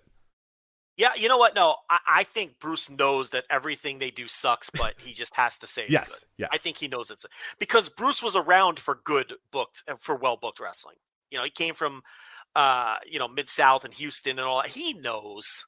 He fucking knows. But Vince is the one I'm torn on, because on one hand, I can totally see him being like, this is good shit. We tell stories. But on the other hand, I could also see him being like, these people don't remember anything. It doesn't matter. We can just do this instead. If I can't remember, they can't remember. Yeah, you're right. There's probably a little bit of A, a little bit of B. I think there's probably an aspect of, who cares? They're dumb. Our fans are idiots anyway. That was a month ago. It doesn't matter. Right. We're doing this now. Because there was that one story that came out that was a real Vince quote. A writer brought something up to him that was inconsistent, and he looked at the writer and said, if I can't remember, then my viewers don't remember. And that's at that point, if you're a writer, what do? You just shrug your shoulder and go, nothing fucking matters. Because this guy just doesn't give a shit about things like Right. stories making sense. Or I think I would say probably the majority of stuff he thinks is good, or he just, like you said, there's not really that much care put into it. It's kind of just, whatever, they're not going to remember or care anyway. But I don't think he finishes a Raw after he's rewritten it 17 times and says, this sucks, whatever, let's just do it. You know what I mean? Like, he probably thinks it was good. You know, the famous stories of, like, these horrendous shows, and they end, and he goes, that was good shit. You know what I mean? Like, the December to Dismember, like, one of the worst shows ever, and he thinks it's great. And it's like, all right, I don't know then, man. Like, Paul, what did you think? And Heyman's like, well, I'm going to quit. This is the worst thing I've ever been a part of, and I'm quitting. Like, that was terrible. I'm embarrassed. I think it's one of the worst things I've ever been associated with in my life. Vince, it was an excellent show with an excellent finish. What are you talking about? Right. You know, and then as the story goes, they're on the plane. They're on the private plane leaving town the next day, and Vince is looking over fan reviews from the various websites and seeing how it was being universally panned. And he got mad and slammed his computer shut and threw his glasses and couldn't believe what he was reading. So, and that's all documented. Right. So that's where I say, like, you know? Yeah. I mean, I think he thinks they're good stories on a week-to-week basis, but I don't think he has any interest in... Oh, no. The days of him, like, sitting down long term. Yeah, planning out 8 months in advance, a year in advance. No, I mean, there's been some recent examples of him saying, okay, well, the WrestleMania main event next year is going to be X versus Y or whatever, but that's different than, like, actually plotting out, okay, we'll have this guy do this subtle thing, you know, and then 9 months later we'll play it off and work it. No, he's not doing those sort of stories anymore at all. Like, that's and they used to all the time. Yeah. And I think that that's why it's so funny, because people. I'm now giving 100% credit to Pat Patterson for all the good stuff, by the way. I think, is that fair enough to do that? I think I'm going to do that now. Good Royal Rumbles, good stories. I'm doing that. I'm giving 100% credit to Pat Patterson. I think Patterson always got a lot of credit, and I think maybe he should get more, and I think that Vince Russo broke it for good. You know, I that's the way I look at it. And, you know, and it's funny because people will see, I'll use the Bianca Belair example again. They'll see her get completely embarrassed and jobbed out and humiliated at SummerSlam, and they'll convince themselves that it's part of something bigger. It's not. It's the right story in their minds for that night. And then they just take it as it comes afterwards. If you think they put 1 second of thought into what they were going to do with Bianca Belair beyond the Becky return, you're crazy. They don't. They thought about what would work for that crowd that night, and they did it. And it was, all right, we'll deal with Bianca Belair later, or we won't. It doesn't matter. And, you know, that's why their storytelling does suck and why it has run off millions of people. Because eventually, no matter how many chances wrestling fans give them, and wrestling fans, people say wrestling fans are like the worst fans. They do more complaining than and that might be true, but they're also patient as fuck. I mean, it took people years and years and years to give up on WWE. And now just finally people are slowly kind of done with it. You know, and anyway, that I was just thinking about that. It's just this idea that this is the place where they tell all these great stories, and it's like they don't tell any good stories. All their stories are shit. I don't know how does this happen? He would never do it. I'd love to get like Ryan Satin on here to explain this. Oh, I feel like he's someone. Well, he would never do that's never happening. So how many times I call the guy? We might have to aim a little lower than that. Yeah, I don't think that's happening. So. But someone like that, you know, like that would have to be like Louis Dangor or something would have to come on here, and maybe your boy Raj. I bet Raj would do it. You see Raj's new one? No. Okay. Oh, is it getting mad that you don't like Stone Cold Steve Austin and Kevin Owens? Is that the one? Raj said, and I'm paraphrasing, if you aren't excited about seeing Stone Cold Steve Austin in the main event of WrestleMania, then you can never come to a wrestling show with him. And it's just like, all right. Listen, man, he's not wrestling a match. At least we don't think he is yet. No. And it's like, look, I'm glad he's excited and other people are. That's fine. Listen, you know what I compare it to? And people think that we're unfair because it's WWE, right? I have the best comparison for this. Steve Austin doing an interview segment and giving Kevin Owens a stunner at the end of WrestleMania. I have less than zero interest in it. It's no different than when Japanese promotions bring out two retired legends to do a talking battle. Yeah, they sit in the chair. Yeah, they're in chairs in the middle of the ring and talking. Yeah. And they do a talking battle. I couldn't care less. I would never watch that shit, even if I understood the language. I'd hand wave that. No interest. So there's your comparison point. Okay? So, I mean, so maybe you're right. Maybe Roger's the guy. Look, I've been trying. Well, I was going to attempt to be one of the talking heads on a Wrestling Inc. post-Raw or post-SmackDown podcast that they do on YouTube. Your application got lost in the... Well, the person I was trying to nudge to try to get me on that was like, that's not going to work. That's not going to work. You're not going to work. Because I just want to get on there and be the voice of reason, and like, no, this segment sucked because, and I also think it'd be good because then like the Wrestling Inc. like fan base could get exposed to me and maybe we, because it's like, there got to be people who watch or listen to these other shows that if they were just exposed to something a little, anyway, that's neither here nor there, but anyway, what were we gonna do? What were you about to talk about before I cut you off? Well, I was gonna talk about Bianca, but I think you've segued nicely into the Stone Cold Kevin Owens thing, which we do have to discuss here. I do love that the overlords at Wikipedia still, my guys, they are still not listing it as a wrestling match because they are smart enough to realize that this is not a wrestling match, so it is not listed as an official match. There are 7 matches for night 1, 7 matches for night 2. The Stone Cold thing is not listed among the matches for night 1 because they are smart and they realize that that's not what it's going to be. Because if it was going to be a match, they would say it's a match. They're not saying it's a match. It's not a match. So you can get excited about it if you want to. You can get excited about Stone Cold Steve Austin coming out and they're going to talk on a promo and he's going to stun Kevin Owens. You can get excited about that if you want. That's fine. But you have to understand why some people might not be excited about that considering it's happened like 20 times over the last decade. So, yeah. But there are still people, that for some reason are like, oh man, here we go. And it's main eventing night 1, which my question to you was, first off, Charlotte and Ronda will not be main eventing night 1. There will be no women's match main eventing any of the nights of WrestleMania. Last year we had, Sasha and Bianca, right? None of them. Yeah. So we have a talking thing with a near 60-year-old and Kevin Owens. That will be the main event of night 1. Are the stopwatch? I was going to say I have my stopwatch, Joe. I'm clicking on and off on my stopwatch and wondering where that counts in terms of stopwatch clapping. Is that the current women's wrestlers are be sitting out while a 58-year-old Stone Cold Steve Austin comes out and throws a stunner to Kevin Owens. So, well, I mean. Yeah, I mean, I hadn't approached it from that angle, but I'm just saying, if Tony Khan pulled a move like that, bump the women's main event out for, I don't know, look in the stopwatch, a Chris Jericho talking segment, right. I'm curious how that would go over. Probably not well. Yeah, I don't think probably not well. Yeah, he's getting harassed as we speak because there's only one women's match on the ROH show in 2 days. Sure. So,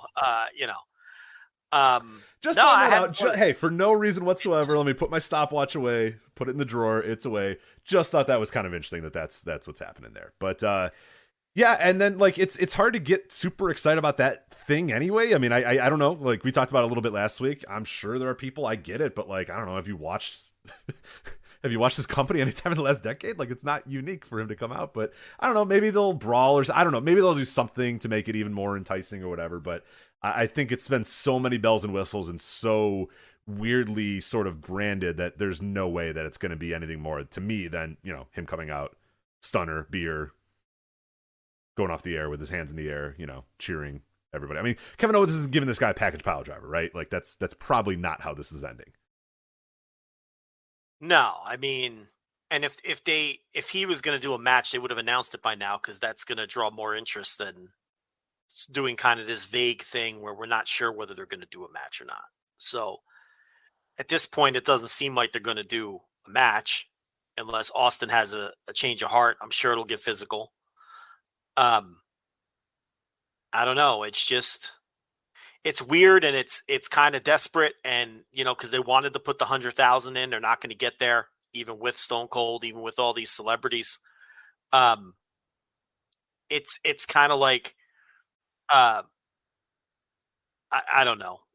It's just not for me. I don't know what to say. Like, I get it. I get that Kevin Owens himself is probably loving this.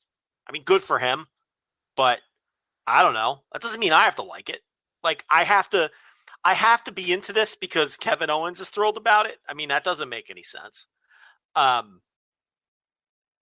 So, I've seen that kind of idea floating around too. That's like, was this a Raj tweet too? Did he do the chaser thing where he said, oh yeah, here it is. He said, all right. So he threw out the one where he said, if you have a problem with Steve Austin ending WrestleMania, that's cool. It's your thing, but we can't go to wrestling shows together.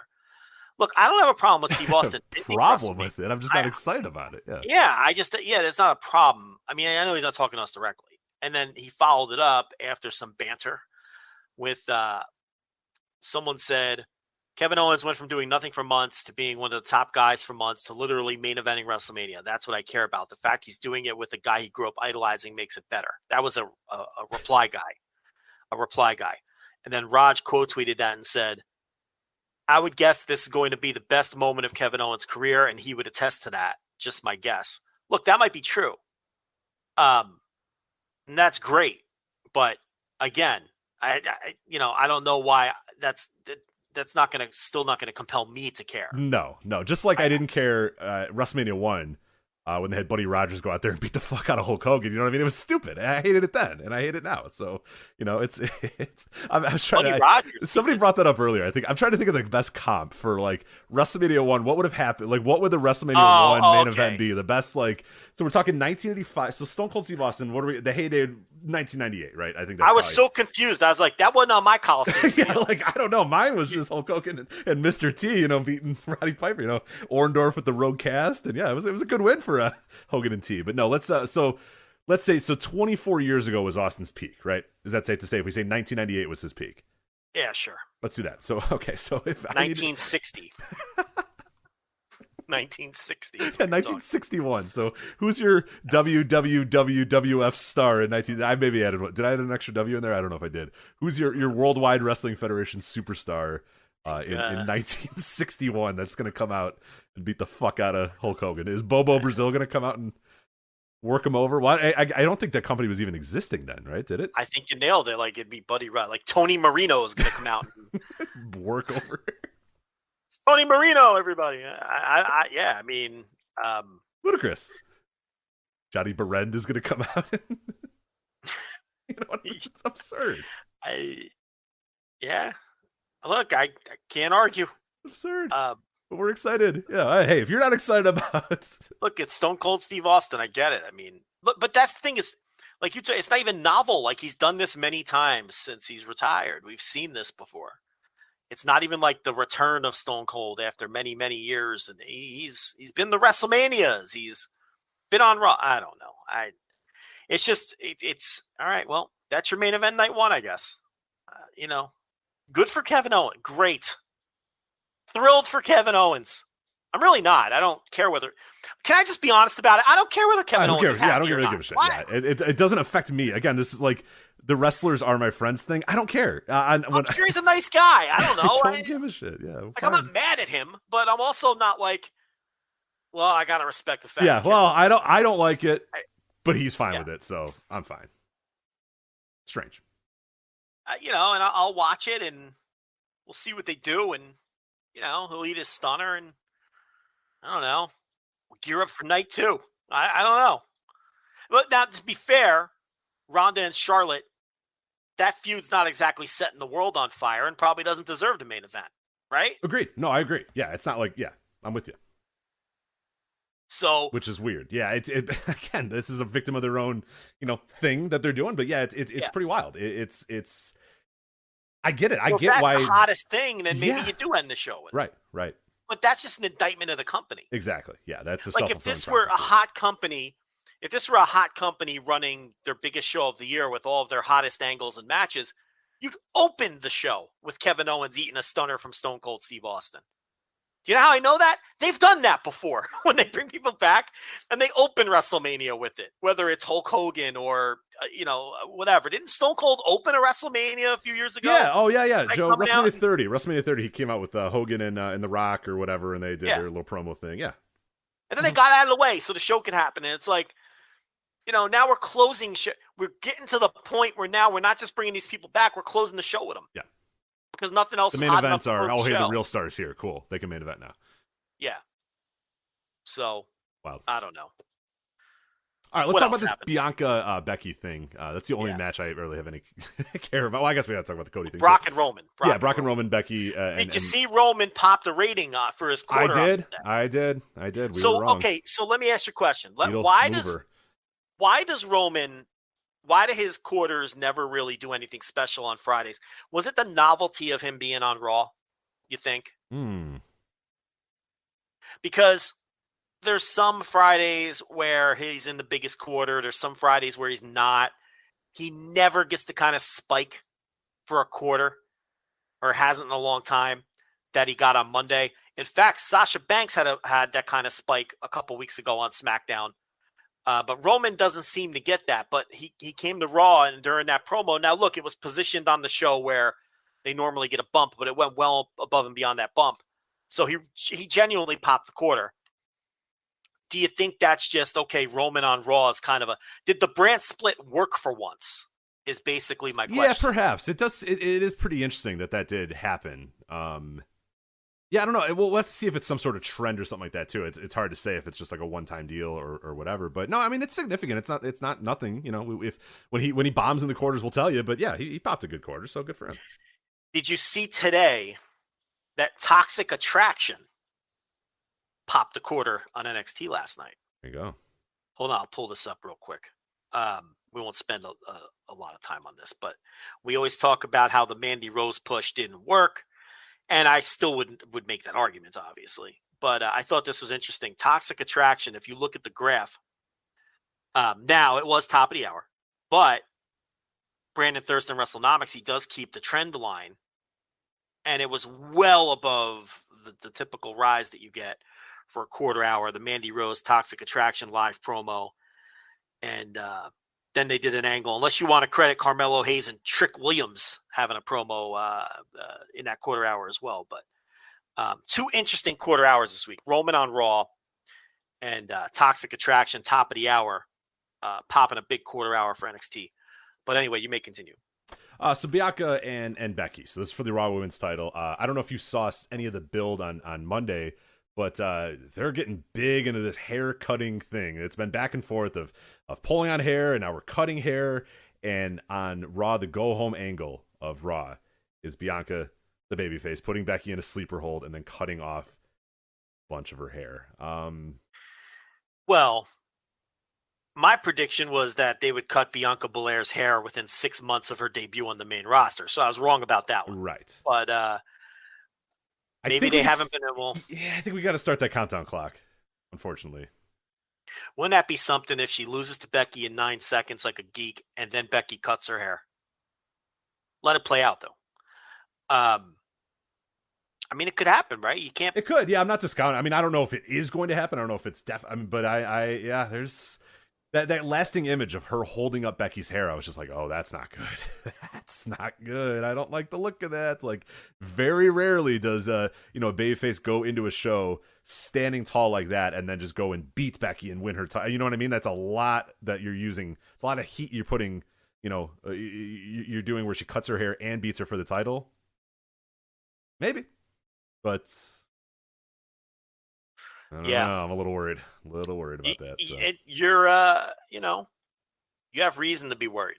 I could see them pulling that for sure. That's them. All right, and then Brock and Roman. We talked about it a little bit last week. I don't know. What do you? Yeah, I mean, Roman will probably win. I think. But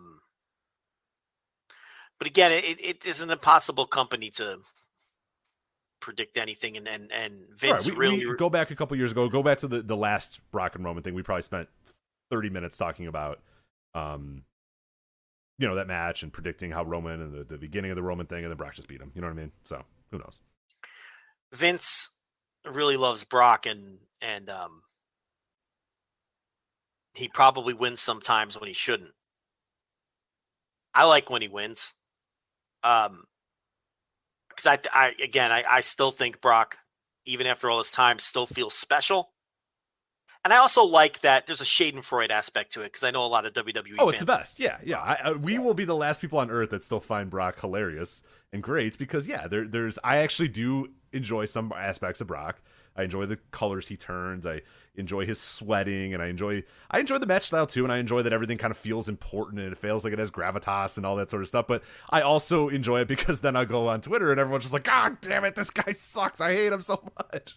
And then he just wins again, and then it's just the best. Yeah. So I'm with you, man. I fucking love it. Yeah. I hope it never ends. I hope these guys 62 years old and just comes out.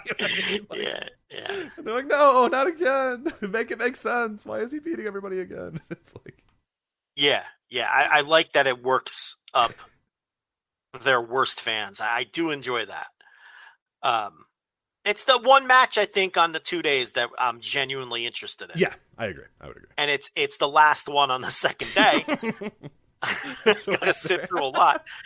After 7 hours, you will be rewarded with Brock and or maybe just 5. It might just be 2-3 hour shows. I forget what it was last year, but big Dick Nick did not say. I think he said on the podcast, and I was only half listening, that they're not setting any. There's no time constraints for this one.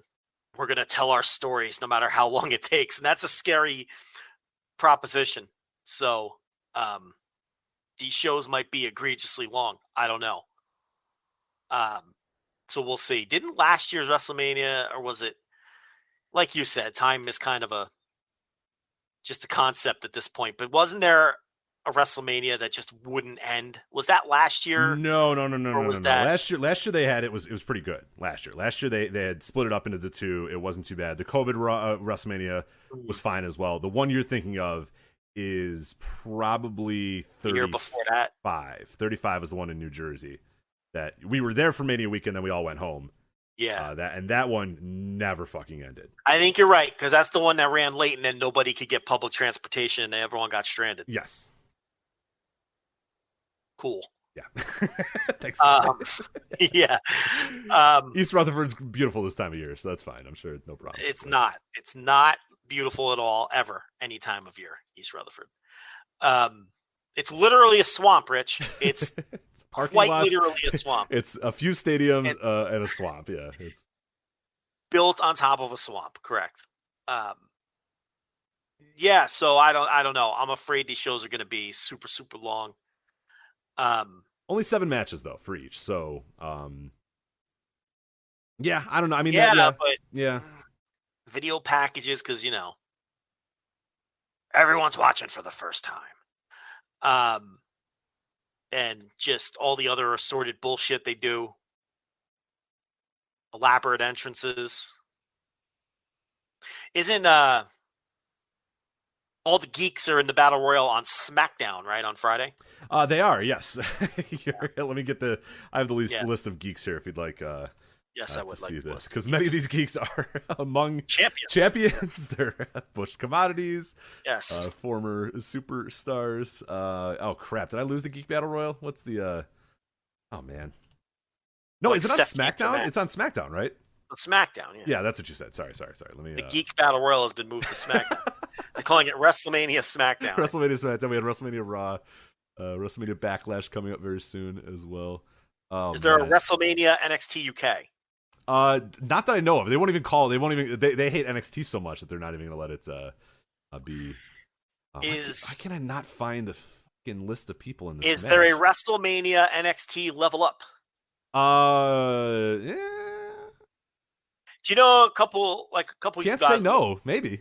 I was on the Peacock looking for the Level Up and couldn't find it. Can't even find it. Don't even know whether it's on the. Well, I wanted to listen. I work hard. I wanted to check it out. But I can't find out who's in this Geek Rumble. Who cares? It's Finn Balor's in there. Ricochet's in there. A bunch of other geeks are in there. Otis is he on? He's on. Sure. Yeah. Okay. Yeah. Go with that. Boogs. No, Boogs. No, has a real no. match. Boogs on the Yeah, main he's show. got a real match. I just want to say Boogs. Is Tozawa in the Okay, battle? I got a list here. United States champion Finn Balor is on the Andre the Giant Championship. Prestigious championship. Apollo Crews. Yes. Commander Aziz. Right. Damian Priest. Bad Bunny's not in the house. Damian Priest is on the Geek Battle Royal. Thanks for him. Remember when he was getting the mega push? What Yeah, happened? yeah. It's because they tell stories, Rich. Yep. They tell long-term stories in that company. One half of the Dogs, Robert Roode. One half, yes. Jinder Mahal. Uh-huh. Eric. Ivar. Madcap Moss. Right. Mansoor. Okay. R-Truth. You know, Mansoor has a lot of Battle Royal experience. He does. He won the Battle Royal in Saudi Arabia. So if I were on commentary, I'd bring that up. We'll see if McAfee did his homework. R-Truth will also be in this Battle Royal. All right. Shanky. One of your favorites. Oh! Shanky. Shanky! If you would have told me Shanky was cut, I would have believed you. Yeah, if I would have told you, is Shanky in the Memorial Battle Royal or was he cut 9 months ago, you would, it'd be a 50-50 chance at best that you would. Shanky. Thank you. Shelton Benjamin and Cedric Alexander of the Hurt Business. Shanky. You know, Shelton Benjamin had to go on Twitter and let everyone know he wasn't cut. So that was, yeah. Akira Tozawa. Yeah. The Karate Man. Recently engaged Karate Man. Good for him. The ninja. Yep. Because he's Japanese. Yep. Drew Gulak. Okay. Rhymes with attack. Rhymes with attack. Yeah. And then I believe he also recently engaged Reggie. You know a lot about these people getting married. Well, on Raw, didn't they both propose to the I thought love you meant interest? like a shoot. I thought. No, I don't know if Reggie got engaged. I was like, congrats to Reginald. Been a wife guy for like 10 years now. No. Akira Tozawa's a wife guy. He's been a wife guy. That's right. I don't know. I thought you were, stalking their Instagram Dana Brooke pages and Tamina. Yeah. Are there, yeah, chicken fight and everything. Yeah. Company's garbage. Can you imagine? So bad. Okay, well there's your WrestleMania double preview. There you go. That's everything. We hit everything. Yeah, well, not really, but I don't want to hit it. Last week we did. Yeah, that's all the new shit. Okay, I'm hyped. I'm not hyped, Rich. I'm not hyped. Brief aside. Listen, you got to come back from Alaska and you got to watch these like a week after they happen. And that's the worst. Like live is tolerable. I'm kind of glad. Listen, you too. This works out for both of us that the baseball lockout happens because they backed the season up a week and they're still playing the 162 anyway. But now it doesn't interfere with WrestleMania weekend and it doesn't interfere with Alaska. So you get to come back from your vacation, settle in for some White Sox baseball, right? Mm-hmm. I can watch WrestleMania weekend uninterrupted, do some work for the paywall. I don't have to worry about having the Reds game on one of the fucking 4 screens because there's no baseball till the 7th. That was a nice break if you're a baseball fan and a wrestling fan. It would have been really brutal. This weekend is already pretty brutal. That would have been unbelievably brutal. I mean, you have the Final Four coming. I mean, there's people that are correctly, talking about WrestleMania specifically on Saturday. I mean, you got UNC versus Duke in the Final Four. Those guys have never played before in like the NCAA tournament. It's for the Final Four. It's for Coach K's potential last game, and that's a huge basketball game, man. So huge game. I could see a lot of people saying, you know what, I'm good. I mean, you're competing with that on that level. I mean, that's a tough thing to compete with. Yeah. So lockout worked out. So what the 7th is a Thursday. So Thursday. Yeah. You'll be back by the 7th, right?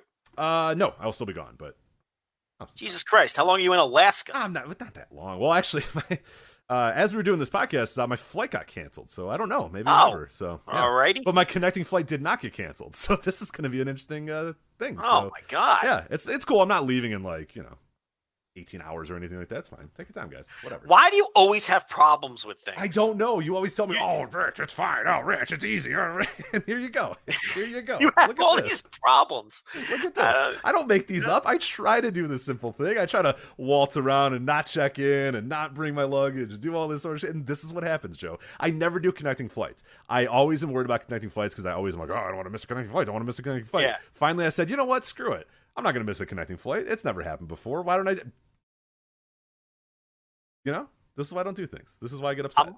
I'm like, Rich, listen, I've been cheating on my taxes for 20 years. Just cheat your tax. And then he gets audited immediately. We'll call from the Like, I don't, it's just Incredible. incredible. Shyster calling me. These things that happen to you that don't, it's like, you VK run real Wall bad. Street. I got VK Wall Street on the phone. Yeah. The guy buys a new car. He finally splurges for a 0 miles, roll it off the lot vehicle. He runs something over in the road a week later and doesn't have his car for like 4 months. Yeah. Like, these are real things that happen to you. Exactly.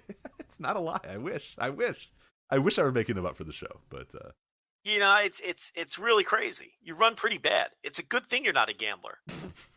It's a good thing because you run real bad. You know, you're probably a cooler too. Like, are you a cooler? I would never go to a casino with you. I'd be like, get away from me. Oh no, none of my friends have ever won money anywhere near me, anywhere in my vicinity, ever. I don't want your energy near me. Yeah, just it's get away energy. from me. Yeah. Go to the fucking Send me to the bar or send me to the sports book so I can sip on some Go drinks, away. watch some games, and yeah. It is incredible. So hopefully I'll go to Alaska. I guess Maybe you'll be in Alaska. Maybe We'll I'll see. be around to talk some Mania. So Yeah. It's fine. I only have like a bunch of other non-refundable parts of the trip. That's fine. We'll figure it out. Anyway, let's do a quick aside. Sean Cedar. Oh, he's saying NXT level ups on Hulu. Here's the fucking thing, Sean. Okay, I got the fucking Peacock because the network is on the Peacock. You got the Peacock Plus, the Peacock Premium. I got everything. You know me. Okay, just I pay for the convenience. Couple bucks. And the only reason I got the Peacock is because they're fucking, I can't use my workaround with the VPN anymore with the fucking beautiful, lovely old network I can't use anymore. I shouldn't have to go to Hulu. Everything should be on the Peacock. Why should I have to go to Hulu to watch Level Up? Why isn't it on the Peacock with the rest of the content? I got to go log into another app? I'm not putting that much effort into NXT Level Up. I'm not doing it. I should be able to go into Peacock and the WWE Network tab, and there should be a little fucking box that says NXT Level Up, and I should be able to click that box, and then all the episodes of NXT Level Up should be there. Seems like a reasonable thing to expect. Shouldn't I be able to do that, Rich? It does sound like something you should be able to do. Now I gotta go looking on Hulu? I'm not doing it. The network's supposed to have everything. I don't need to see NXT Level Up that bad. If I got to go to Hulu now, I don't even know if I'm paying. I think I'm paying for Hulu. I don't even know. I think it came with the Disney bundle with ESPN Plus. In fact, yeah, I do have Hulu because I watched all those sketchy NCAA fucking tournament games a couple weeks ago on ESPN Plus. So I got that. But that's not the point. It should be on Peacock with the rest of the network, Cedar. I mean, seriously, why should it be on another app? For sure, you're right. Yeah, it's pretty ludicrous. It is the current game we live in these days. But all right, a quick aside before we get to the rest of WrestleMania weekend. Do you want me to give an AEW Dynamite spoiler? You are usually a spoiler-free man on these episodes of the Flagship. But speaking of Dynamite, I don't know when I'm doing Thursday TV reviews. I just thought of this because you're watching like 5 WrestleMania weekend shows, so I don't know what you're going to do. But I was going to bring that up, but I figured, Joe's got a plan. I'm sure he figured that out. I have no plan. Okay, so maybe I'll do Thursday TV reviews in the wee hours tonight, and you'll get 5 straight nights of wee hours content. We'll see. You get no ratings though. Well, I could do the ratings tomorrow. I don't know. Whatever. What were you going to say? I was going to say, do you want? We have an update on the debuting new woman in AEW. We know who the new woman is. We do know who the new woman is. You want it? Who is it? Yeah, I want it. It is one Toni Storm debuted. That's good. It's a nice job. Defeated the Bunny. Looked good as far as I could tell. A little bit I was able to watch while I was doing this show. But yeah, looked good. I bet she looked good. Seemed in great shape. Seemed ready to go. And yes. So great pickup. Obviously an easy pickup. Becomes one of the best women on the entire roster. So it's a no-brainer. Yeah. It's a no-brainer. Now, if I'm Toni Storm, do I sit home and just make $100K a month on OnlyFans and never take a bump again? Absolutely. Yes, that's exactly what I do. Christ, yes. But if she wants to, she's 25 years old, 26 years old, whatever it is, and the wrestlers, Rich, they like the thrill of the pop. They do, and for now, she could do both, so good for her. and she's there, and it's a no-brainer signing. And good for her. She got put in that horrendous storyline with Charlotte, where she kept getting bukkake every week and getting pies thrown in her face, and somehow that was supposed to get her over. And obviously, you'd be surprised, Rich, that did not get her over. I thought getting humiliated every single week would get you over eventually, but no, it didn't. No, Right. That's not a good way to get a baby. Write this down in your notes. Okay, one sec. I got here. There we go. If you want to get a baby face over, okay. Do not constantly have the heels throw pies in their face every week. Okay. That doesn't work. So she checked out the lay of the land. She saw how she was booked. She probably thought long and hard, looked around and said, you know what? It's never happened in here. I'm not going to be happy. And she said, I'm leaving. And she walked out, and good for her. And she'll no doubt be booked better in the place she's going. I'm still buying the stock in her becoming a significant women's star. I don't know if it's a lock, but I would buy the stock. She's got that special thing that you can't teach. She looks like a star. She carries herself like a star when she's not having the confidence beat out of her. Like what happened on Raw or whatever it was. It was Raw. Yeah, it wasn't SmackDown. Or maybe it was SmackDown. I don't know. Doesn't matter. So yeah, it's a no-brainer pickup. And I guess you guys want to do this segment real quick now and squeeze it in, or what do you want to do? Yeah, let's do that just because it's top of mind. But yeah, Toni Storm's in.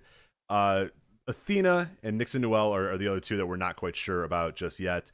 Per Fightful Select, Athena, her and AEW are in a quote-unquote feeling out process as well. So maybe both parties kind of thinking of if is this something we need to do? Is this something you want to do? Is this something we want to do? I don't know what the read is on that. That's I guess feels like we were kicking tires or something. I don't know that. How did you read the quote unquote feeling out process? Because I don't know. A lot of these other people I don't think get feeling out processes. I'm not sure what it's either a yes or a no for me. But I don't know. What do you think? I don't know what Athena's mindset is. That's what I mean. Is it somebody on some end is kind of like yeah. Well, I got to tell you, if I'm AEW, if I'm Tony Khan, if I'm advising Tony Khan, I've seen Athena's entire career from her earliest beginnings locally in Texas through every other step of the way. And I have to tell you, I don't know if I would recommend hiring her. I don't think it would be a bad hire if they brought her in, but I could also completely understand if they weren't interested. She's got to be in her early 30s at this point. So it's not like she's a burgeoning young prospect with an incredibly high ceiling. I kind of think she is what she is, and that's a mid-card wrestler. She's also had some devastating injuries. So there's an injury history. There's an age consideration. I think we've seen her ceiling. If she was 23 or 24, I might be more bullish on it. I don't think she can cut a promo. I think she had a lot of trouble cutting promos in NXT. At her peak, she could have a great match and do things that a lot of people can't do. But I've also seen her have some matches that aren't so great, and I've seen her be in matches that fall apart. Again, I don't think she'd be a bad signing, but I would totally understand if someone wasn't interested in signing her. And if it were up to me, I don't know. I suppose if the money was right and I talked to her and she made a good impression on me, it could be she's someone where I'm right on the fence, and I could be pushed either way on her. I don't think she's any kind of no-brainer signing at all. I don't view her that way. Where do you stand on her? Yeah, I'm kind of the same way. I think, a decent piece if you absolutely needed, roster depth or whatever, but I've never been that big of a fan of her. There was a time where I thought she was really, really, really good. And like you said, I think a lot of the injuries have kind of piled up.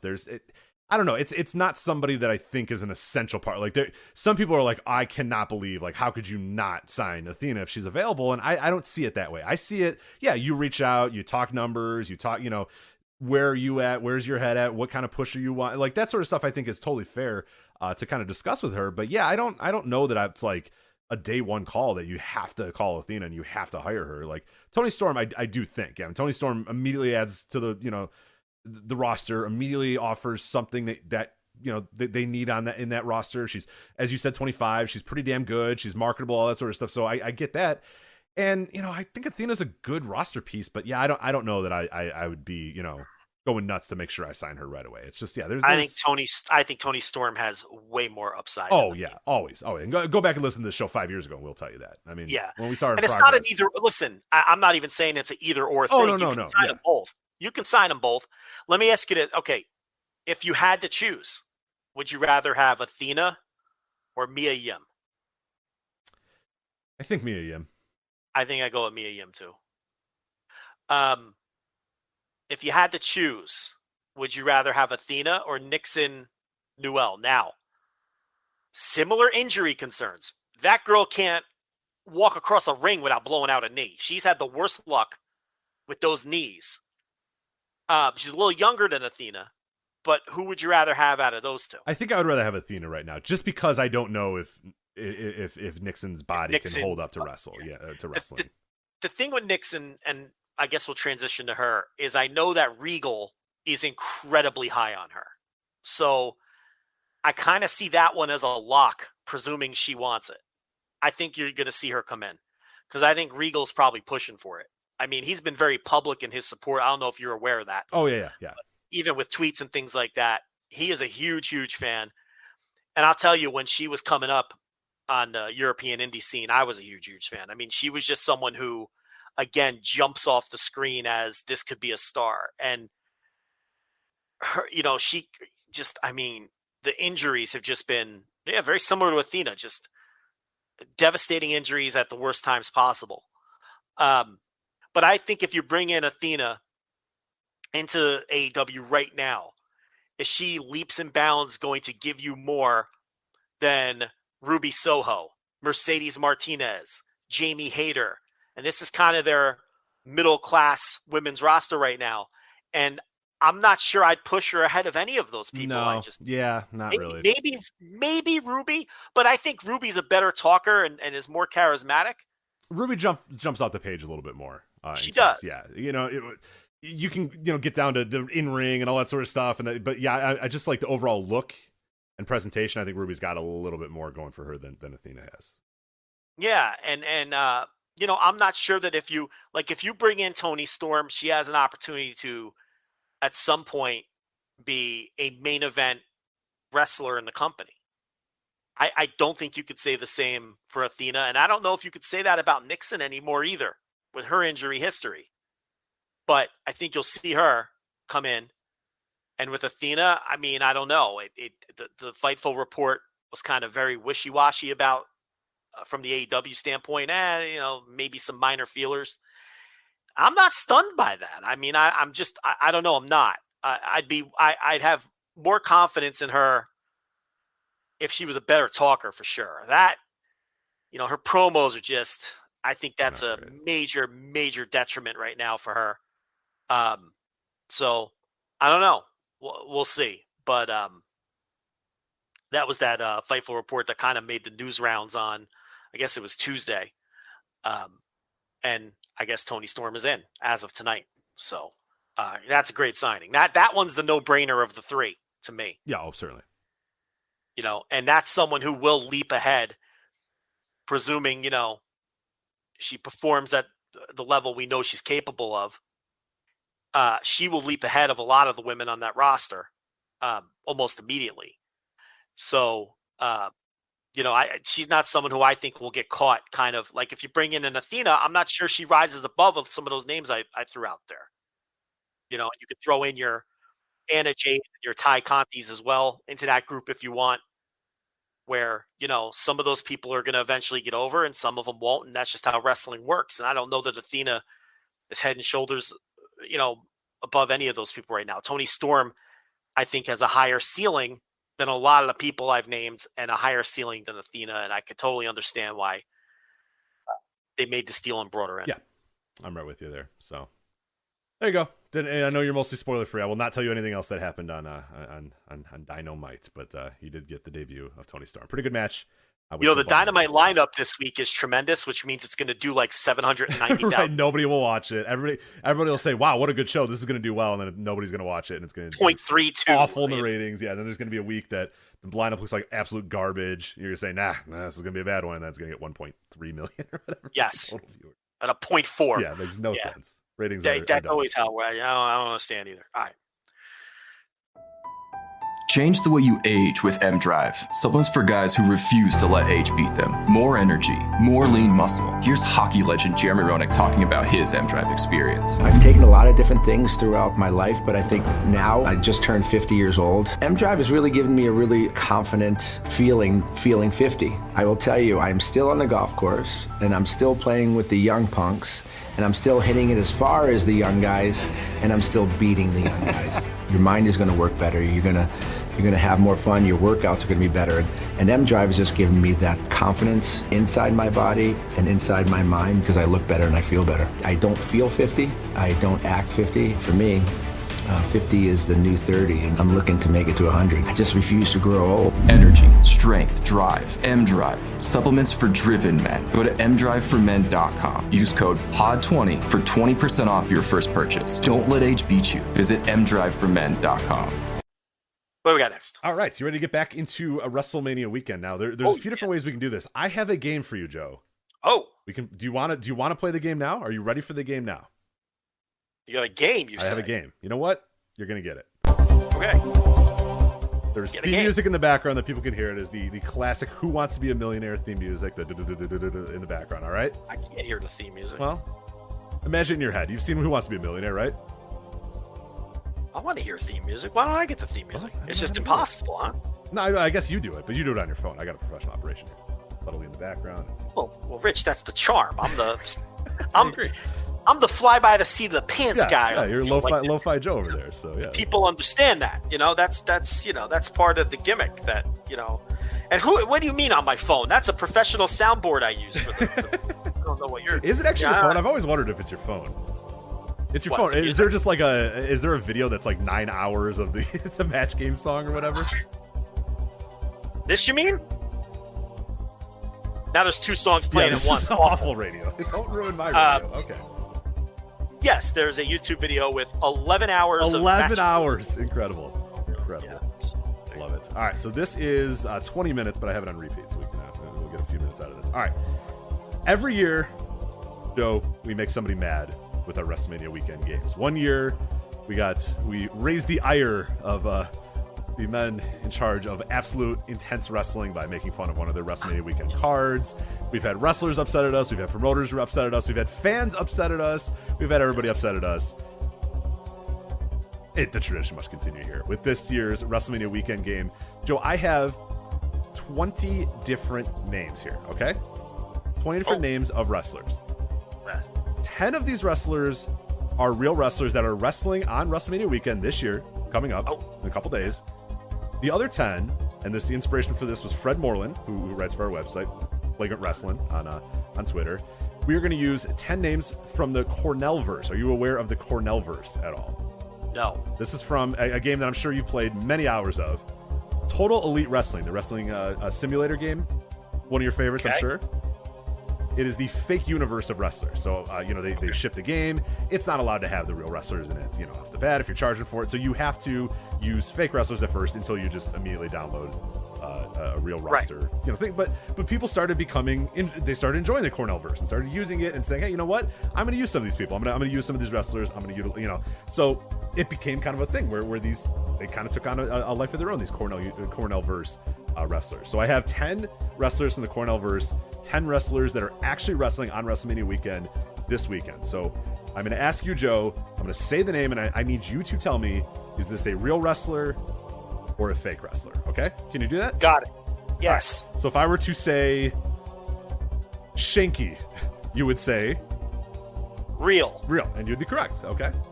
All right. So that's the test run. That's just that easy. It's just that easy. Okay. Are you ready? Yes. Soda Pop Superfly Hendrix. Soda Pop Superfly Hendrix will kick us off here. There is no way that's a real wrestler. Fake. Final answer? Final answer. Who Wants to Be a Millionaire? Next, people don't know. Nah. Soda Pop Superfly Hendricks will be wrestling on Texas Style Wrestling's Unfoolish Business. Joe, you're 0 of 1. Okay, in my own backyard, too. Yeah. No excuse for that one. So, you see how it works? You got it. 0 of 1. Still plenty of time. 20 wrestlers for you to vote. Good to do here. So, if people don't know, like, Joe has no idea about what's actually going on at WrestleMania this year. If you think this is like a gimmick or something, like literally 2 days ago, Joe was like, "Hey, what's going on with this show? Who's on this show? What's on this?" And I'm like, "Yeah, we have it's on the website if you want to check it out." But, so, doesn't look like the best weekend, to be honest. No, so maybe you're smart here. All right, we'll move on to the next wrestler here. I put these all through a randomizer as well, so the order might go off the rails here a little bit. But the next wrestler is Phil Noir. Phil Noir. Like film noir, like noir in that sense. I suppose, yeah. Phil Noir, yeah. Fake. Final answer? Yes.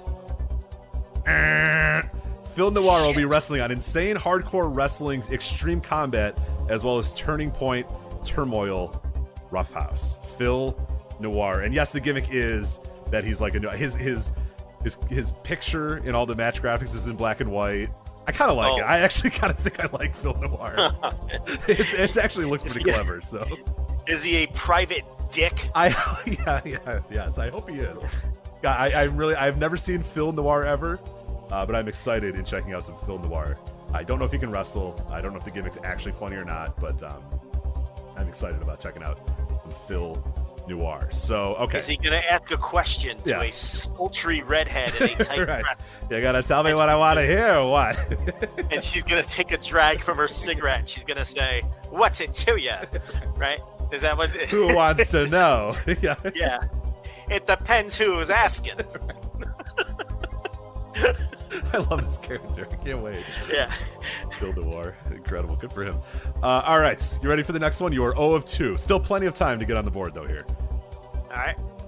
Jess E. James. Not the Road Dog.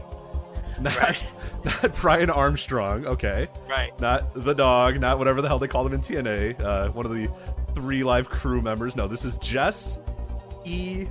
middle initial James. Jess middle initial E. James. So not like the TV star that was married to Sandra Bullock? No, not that one either. Yes, correct. There's also that Jesse James. No. Real. Final answer? Yes. Ding, ding, ding, ding, ding. Yes, Jess E. James will be wrestling at Texas Mania 3 Hybrid Mania 2. Yeah, see, the game wouldn't use that because it's too close to a real wrestler. Right. So, yeah. Smart for you. Okay. You are 1 and 2 so far. So, all right. Next. Good thing it's a 3-hour show. Yeah, this is gonna take a little while. We'll get moving here quickly. Duplicate. Man, that'd be good for the Chikara game. Fake. Ding, ding, ding, ding, ding. Congratulations. Duplicate is indeed fake. That's a good name, though. That's why I picked that one. That is real close. Duplicate. That's a female wrestler. I do not know, but I'd imagine yes. That in the Cornell verse, that is a fake wrestler. All right. Next one is Lou Gotti. Lou Gotti. Oh, a man I know that near dear to your heart, I'm sure. You don't know I know that Lou Gotti's a real wrestler. Yeah. Ding, ding, ding. Congratulations. He'll be on Texas Mania's Global Wrestling Federation this year. So you are aware of Lou Gotti, right? Yeah, he's Texas guy, yeah. Okay. So, and I threw a few in here that I thought you were going to get for sure. So, all right. Sure. Lucas Mucus.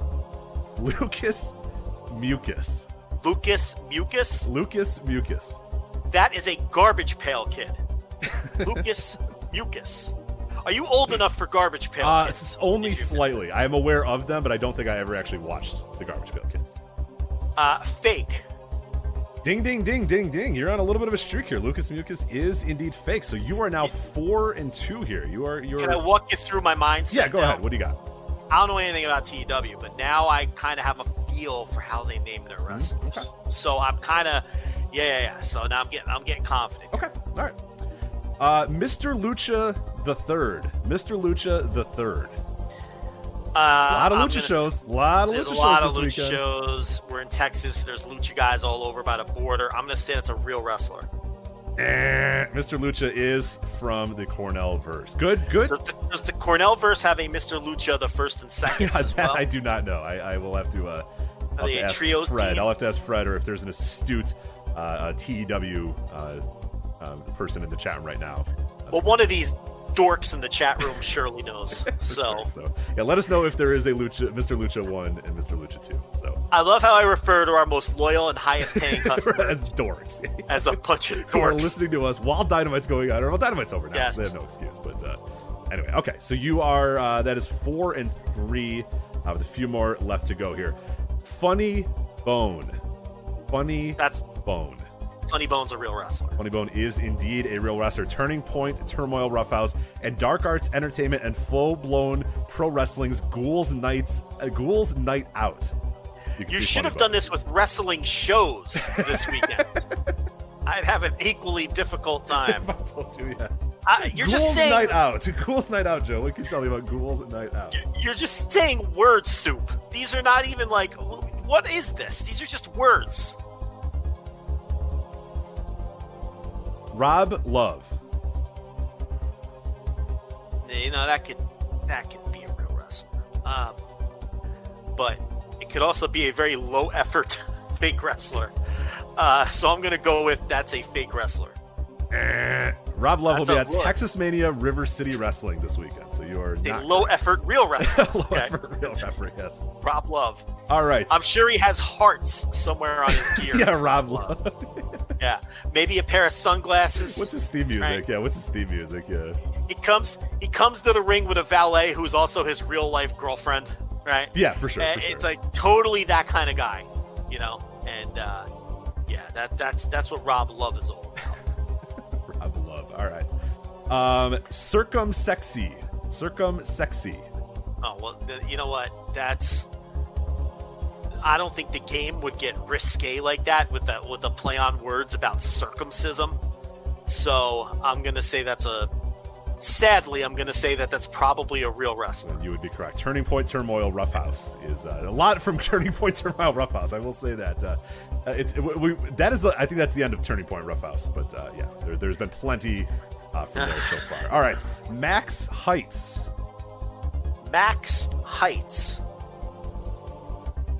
Fake.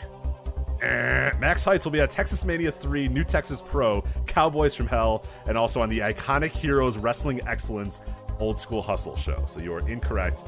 That second show's fake. Iconic Heroes Wrestling Excellence Old School Hustle? No, of course not. It's happening on Thursday, March 31st for the Regalia Theater, Fort Worth, Texas, 7 p.m. So no, it's real. All right. Okay, here we go. Rockin' Ryan Turner.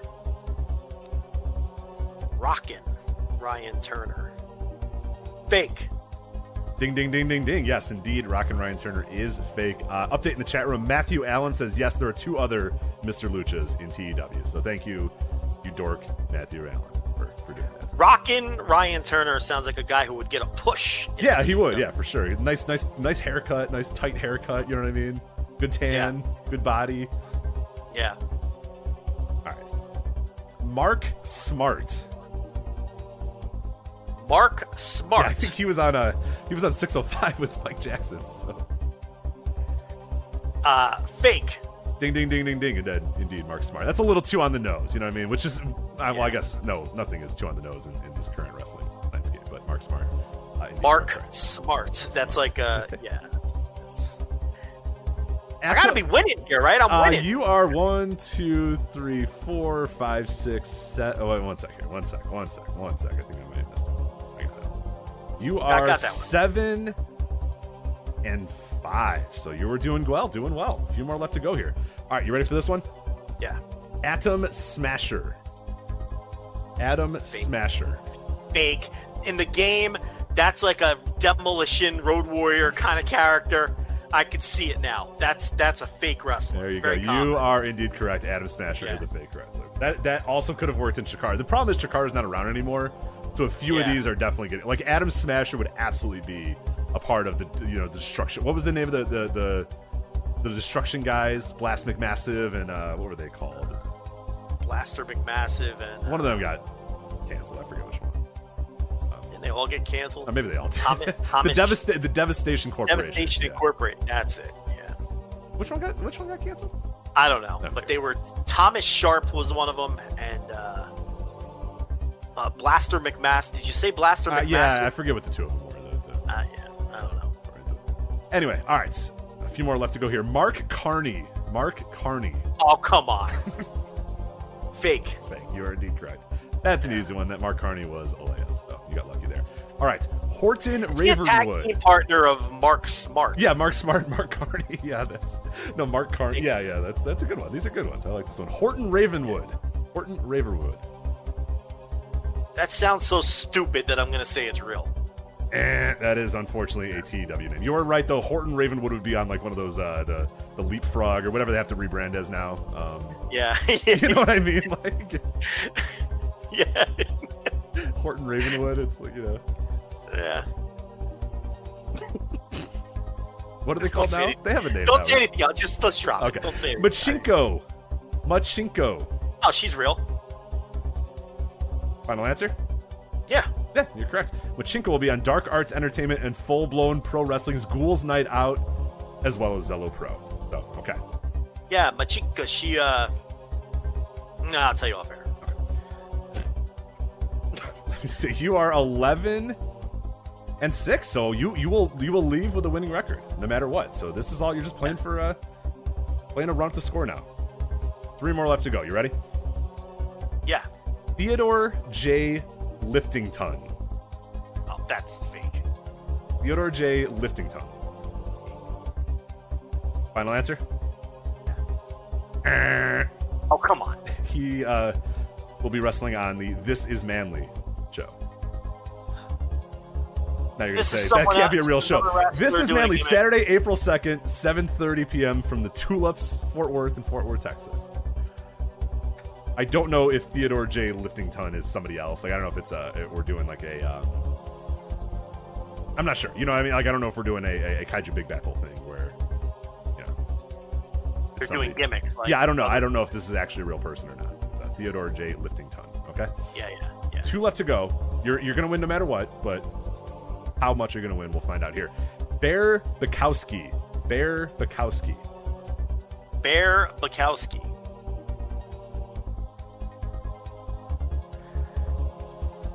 Real. That's bad. God damn it. Now here's where you can, and maybe you can take some umbrage with this. There is a bear wrestling. At Zicky Dice's Trouble in Paradise, Masa Slamovich is going to wrestle bear. We don't know if it's a real bear, somebody in a bear costume, but it just says Masa Slamovich versus bear. So if you want partial credit for Bear Bukowski, I will give you that. But I'm not going to take it. Okay. And why? She's Russian, so she's wrestling a bear. Like, what's happening here? That's the gimmick. It's so funny, Joe. I don't know why you're not laughing. I don't know why you're not laughing more at that. Are you kidding? Come on. Wasn't there something at the canceled Tampa WrestleMania where somebody was wrestling like a fucking flock of bats or something? Sure. I don't know. You're like, yeah, sure.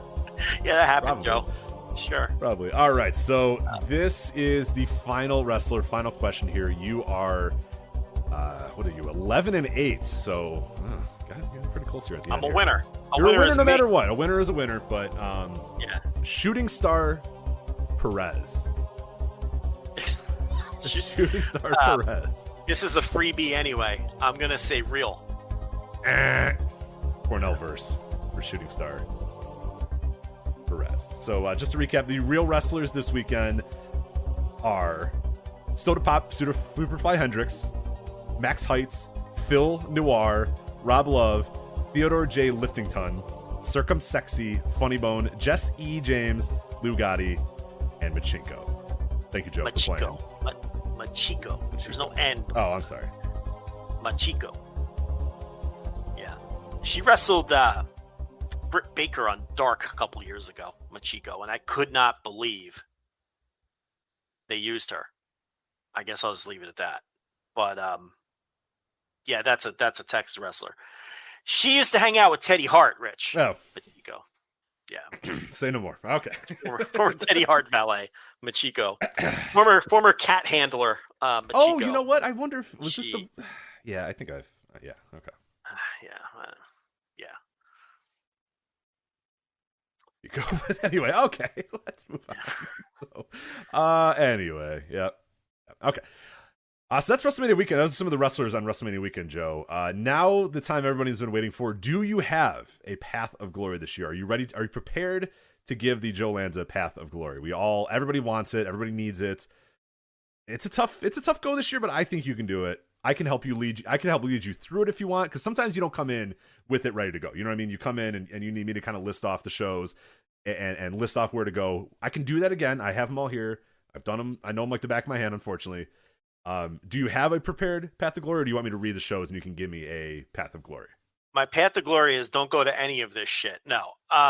Listen to flagship.patreon.com. $5 tier. Yeah. I have a path of glory of audio I'm doing. I have the 14 shows that I'm planning on watching, and none of them. There's only 2 shows of the shows I'm watching and reviewing that overlap, and I'm gonna be watching the 2 screens at once for those 2 shows, and I think that's NXT Stand and Deliver going on at the exact same time as the WrestleCon USA versus the World, if I'm not mistaken. I think those 2 are airing at the exact same 11 time. a.m. Yeah, that's both at 11 a.m. on Saturday. Yeah, so I'll have I've got the 4 screens, so I'll have both of those going at once. Now, those are the only 2 shows that I'm doing that overlap. So, if you look at the shows that I'm doing Thursday, I'm doing Glory Pro, Bloodsport, AAA, and then the Mark Hitchcock Super Show.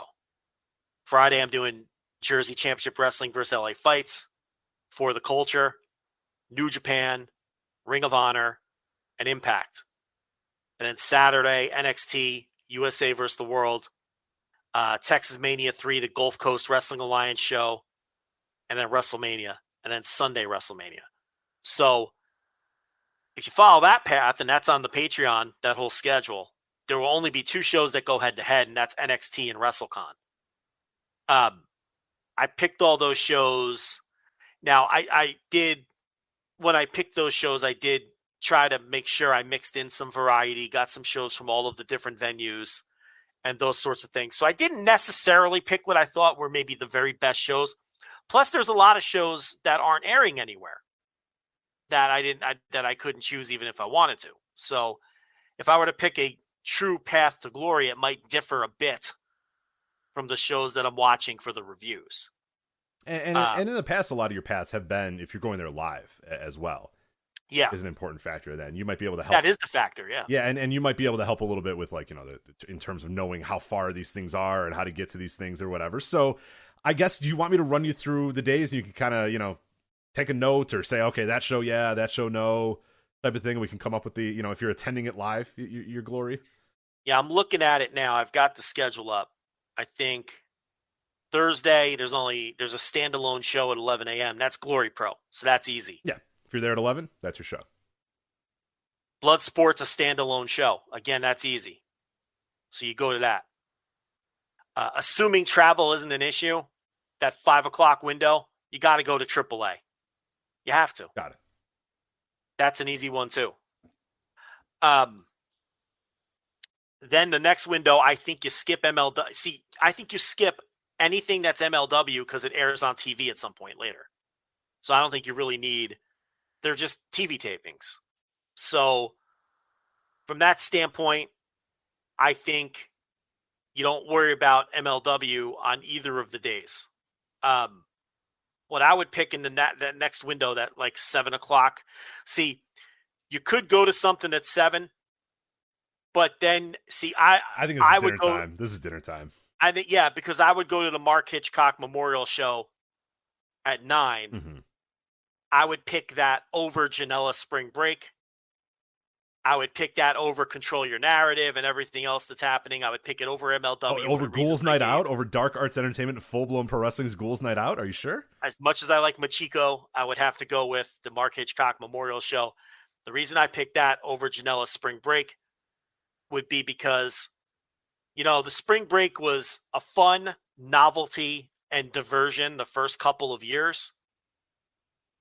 I think that, because it was different. Now that it's kind of the tentpole WrestleMania weekend event, it kind of like, I liked it. I liked it as a sideshow and the weird diversion at midnight. I don't like centering my WrestleMania weekend around it. And they've kind of lost their charm over the years. So I would go to the Mark Hitchcock Memorial Show over Janela Spring Break as my third show that day. Yeah. And then if you haven't had enough after 4 shows, GCW Planet Death is running unopposed. So you go to that too. 5 shows Thursday. All right. So that is the official Thursday is start at Glory Pro Rush Cemetery Gates at 11 a.m. from the Fair Park. If you were there, then you head over to the you stay in the Fair Park. You're good to go. Josh Barnett's Bloodsport. You're good. So you're good until 5, 6. Then you're going to head out to the Fairmont Hotel in Dallas for AAA Invades WrestleCon. Then you're going to stay there, maybe get some dinner nearby, and then go to the Mark Hitchcock Memorial Super Show. And then if you desperately need wrestling that goes until like 3 a.m., you can watch GCW Planet Death on that Thursday. Right. And see, the first 2 shows you're in one venue, the second 2 shows you're in the other venue. So that works out good from that standpoint too. And you could take, you're going to get an hour or 2 in between there where you could have dinner as well between the AAA show and the Mark Hitchcock show. So, all right, that's Thursday. Friday, man, you only get one option at 11 a.m. because Booker T didn't sell any tickets. He canceled all the shows. Unforeseen circumstances. Joe, what are you talking about? The unforeseen circumstances where nobody bought tickets to this shit and we are canceling the shows. So you have one option at that 11 a.m. window, and that's JCW versus LA Fights. That show will run till about 2 or 3, right? I would say, it starts at 11 a.m. I would say probably until 2 or 3. So what you're faced with next is either MLW, For the Culture, or the Zelo Pro. What I would do in that window is go to For the Culture. First of all, it's the best lineup out of the options. Second of all, you're staying in the same venue. So you just show up at 11 a.m., you relax, and you watch 2 consecutive shows back to back. Okay. Next, 5 o'clock, you go to New Japan. Yeah. Now you might have to. The unfortunate part about that is you may have to leave For the Culture early. I don't know how long that show is going to go, but it starts at 3. New Japan starts at 5.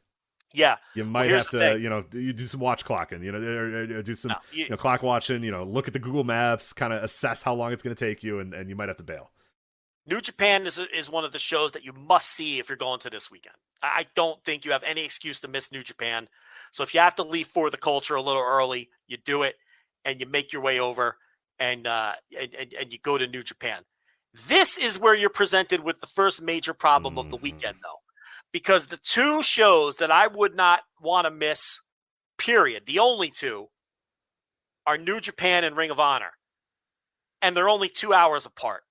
So you're going to have to leave New Japan early if you want to make it on time for Ring of Honor. What I would do is watch the entire New Japan show and miss the first couple matches of Ring of Honor. But there's no way in hell I would go to Dallas and not go to those are the two. I mean, to me, those are the 2 best shows of the weekend. The Hitchcock Memorial shows up there, but that's always a standalone show. It's a different kind of thing. So I don't see how you can, be faced with either going to Ring of Honor or like Guava Mania 2 and picking Guava Mania 2. It just doesn't make any sense. Ring of Honor is also going against the Gringo Locos Lucha show, but if you're going to AAA the day before, I mean, you don't need to see Gringo Locos Lucha show. I'd rather go to the AAA show. If I want to see some Lucha, I'm going to go to the authentic shit. I'm going to go to an authentic promotion and see the AAA show the day before. So I'm going to New Japan. I'm showing up at Ring of Honor a little late. That's how I'm handling that. No, I just tried to do the Google Maps because obviously you're going from the Fairmont Hotel in Dallas to the Curtis Colwell Center in Garland. Right now, and I got the area more than me. Right now, it says 25 minutes to get there. 22 miles, 25 minutes. Yeah, I mean, it is what it's 10 o'clock at night, but I think does that seem unrealistic as a possibility on a Friday? Look, you have to miss something. You're either leaving New Japan early or getting the Ring of Honor late. I'd rather watch a main event and miss a prelim. Yeah, right. So, and then from there, the night, and then I'm going to Impact at 9:00. Now, again, you're missing. There's only a 2-hour difference, but you're staying for the whole Ring of Honor show, and you're missing a match or two on Impact. See, Friday's messy. Yeah, because you got to go back to the Fairmont Hotel too, so it's just gonna suck. Like, but that's the problem with that Ring of Honor card. Is like it's good. Like you almost wish that Tony Khan would have said "fuck it" because that would make this so much easier to figure out what to do with it. Because then you could just stay at the Fairmont Hotel. You're there for Lone Star Shootout. You're there for Impact Wrestling. You could stick around for the last half of the night, like you did on Thursday. You're there. You eat some dinner. You're good to go. It's tough, man. You're gonna go to Lone Star Shootout. You're gonna watch the whole of that show. You're gonna get in a car. You're gonna drive a half an hour, go see Supercard of Honor. Then you got to go right back again. But I mean, you can't miss that Impact card. Looks great. You want a plan B? Yeah. What's your plan B? JCW versus LA fights for the culture. New Japan. Stay for the whole show. And go to Martinez. There we go. Yeah, because it's in Arlington, right? So that'd be a lot closer, right? To skip Ring of Honor. ROH in the mud. Go to Martinez. Skip Ring of Honor. Skip Impact. Go to Martinez.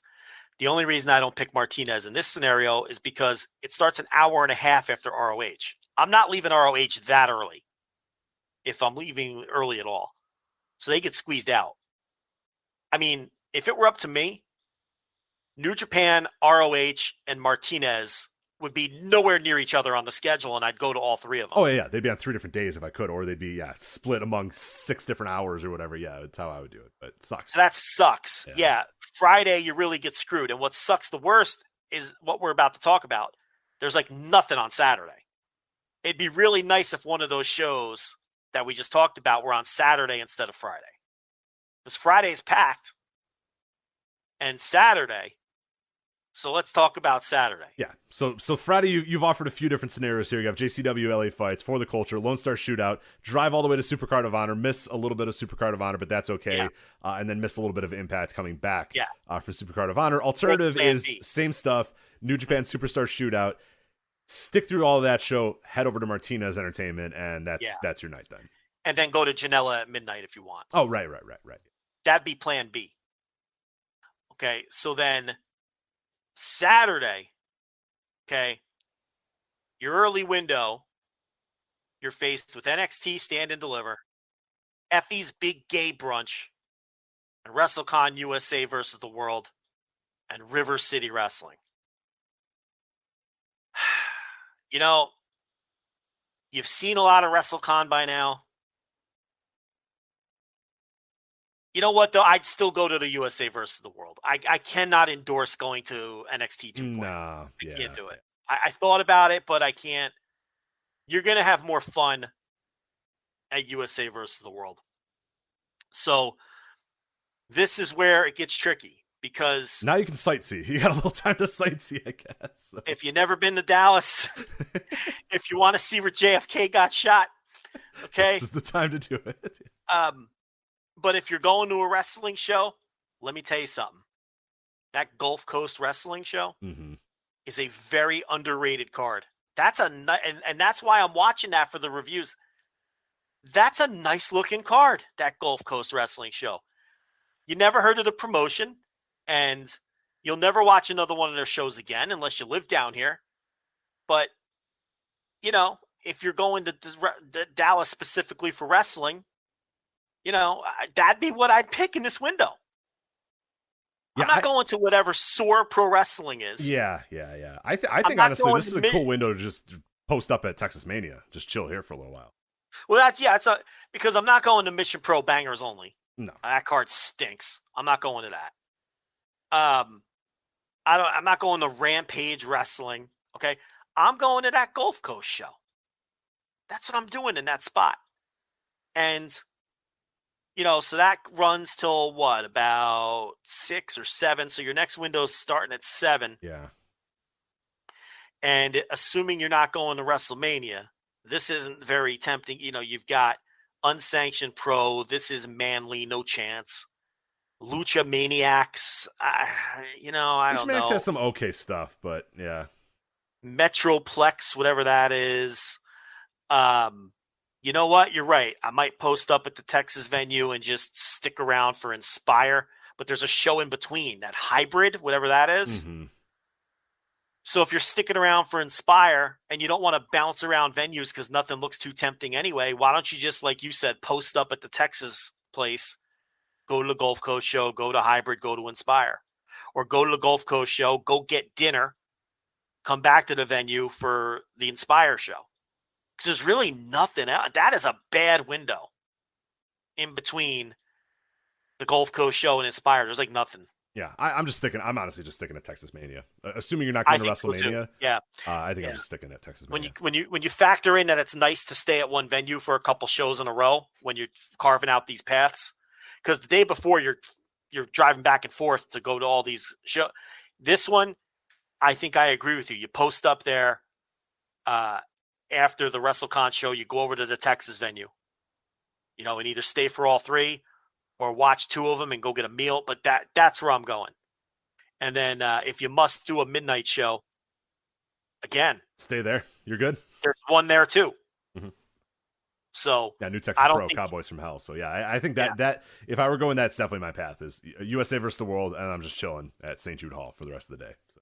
Yeah. So then Sunday, early morning, there's an all-pro women's wrestling show, 9 a.m. I'm saying you sleep in. You've had a busy day the day before. You've been out all night watching wrestling. Sorry, DFW all-pro, but I'm tired. Yeah. So and then there's some more Texas Mania stuff for the next couple hours there before WrestleMania, and then there's some Texas Mania stuff. New Texas Pro is going head-to-head. To me, the new Texas Pro show on Sunday night at 9, that is the best event that day. So that's the one I make sure I don't miss. You want to, again, post up at that venue for the other stuff earlier in the day, by all means. But that's the one show I wouldn't miss, assuming you're not going to WrestleMania, is the new Texas Pro show. And then again, you could stay there again for the VIP show at midnight, which they ran a show that did very well. And they always VIP always brings in names, and they do a nice job. So that's what I would do Sunday night. So that's your, it just really stinks because Friday is so packed, and you're going to have to miss some matches if you're going to the very best shows on Friday. Otherwise, I think it's pretty clear on each day. Yeah, Sunday's a rough one. Yeah, I don't know. Maybe at this point, there's some good, like you said, that new Texas Pro show is really, really good. But at that point, yeah, you're probably just burnt out and tired. So maybe you don't do anything until that night, or maybe you're driving home or flying home or whatever. Watch that show on if you can, because I think that'll be, well, I don't know if it's not streaming live, but I think it'll be available on IWTV pretty soon thereafter. But yeah, Sunday's tough. Not that many people running Sunday this year. People are kind of getting out of the way of Sunday, and they usually do. Sundays are usually pretty calm day. But yeah, I think that's a pretty good schedule. So I think your official one is Glory Pro on Thursday, Josh Barnett's Bloodsport, AAA, Mark Hitchcock Memorial, and then if you must, GCW Planet Death. Friday. Thursday's a nice, clean day. That's a great day. Thursday, you saw a bunch of different wrestling. You saw Bloodsport, you saw AAA, you saw a Super Show. Thursday's great. Everybody kind of stayed out of each other's way on Thursday. Everything's clear. That makes sense. It's all nice drives. You're not going to miss any shows. Friday is an absolute fucking disaster of you in the car a lot, you driving a lot, you taking weird Ubers, you missing shows, missing openers, missing main events. Friday starts easy because you got the two shows in the same venue right off the bat. JCW versus LA Fights and For the Culture. And then it just becomes a fucking disaster. You're going to miss matches. There's no way around it, because then you got to get out to New Japan. Then you got to shoot over to Ring of Honor. Then you go to Impact, and you're making decisions. You're missing matches no matter what you do. So do you stay for main events? Do you leave early? But it's really a mess. Yeah, you got JCW Fights, For the Culture, and then things that, like you said, get absolutely wild. You got New Japan, which you got to try to get to. Supercard of Honor, you're going to have to miss something between New Japan and Supercard of Honor. Then you're going to have to miss something between Supercard of Honor and Impact. Or you could go to Martinez or whatever. But you could take the plan B and go to Martinez after New Japan, and then Janela after Martinez. And you're not really, those are all spaced out nicely. Yeah. So you kind of have two different routes that you can take there. And then Saturday, I'm of the mindset that you are kind of USA versus the world. Start there and then head over to St. Jude Hall in Arlington and just chill there for the whole day. Stay there. So hopefully they have good food nearby because you're eating lunch and dinner there. And then you're staying there the next day too. Oh, right. Yeah. You're waking up, staying there, and yeah. Get a hotel over there for Saturday night.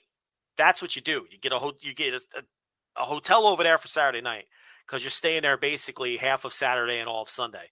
Whether you go to all those shows or not, you're at least sticking around for New Texas Pro and VIP later that night. So, and all of the other shows that day are in that venue anyway. So you could make a whole day of it, or you could just go to the 2 shows at night. Right. So there you go. Yeah, you might be sick of St. Jude Hall by that point, and I wouldn't blame you. That's a lot of time in one. If you take my plan B on Friday, the travel is easy too, all 4 days. If you take plan B on Friday. If you take plan A on Friday, the travel's a disaster on Friday. Right. So there you go. That is the path. Is it path to or path of glory? I feel like we've used both. Path to greatness. Path to greatness. Greatness. No, it's glory, I thought. Path to glory, whatever it's called. Is it path to or path of? Path. It's something path, something glory. That is it. WrestleMania Weekend. Yeah, they know the bit. So yeah. Patreon.com/Voice of Wrestling. Flagship Patreon.com. $5 tier. That is where Joe is going to get you all the reviews of the shows. If you want previews of the shows, that'll be up on the Flagship podcast feed, as well as the Voice of Wrestling Podcast Network podcast feed, as well. Also voicesofwrestling.com for all that. If you want to see the full cards of everything, that is also available at voicesofwrestling.com. If you're ordering any of these things, voicesofwrestling.com/fight. I would really appreciate if you use that link.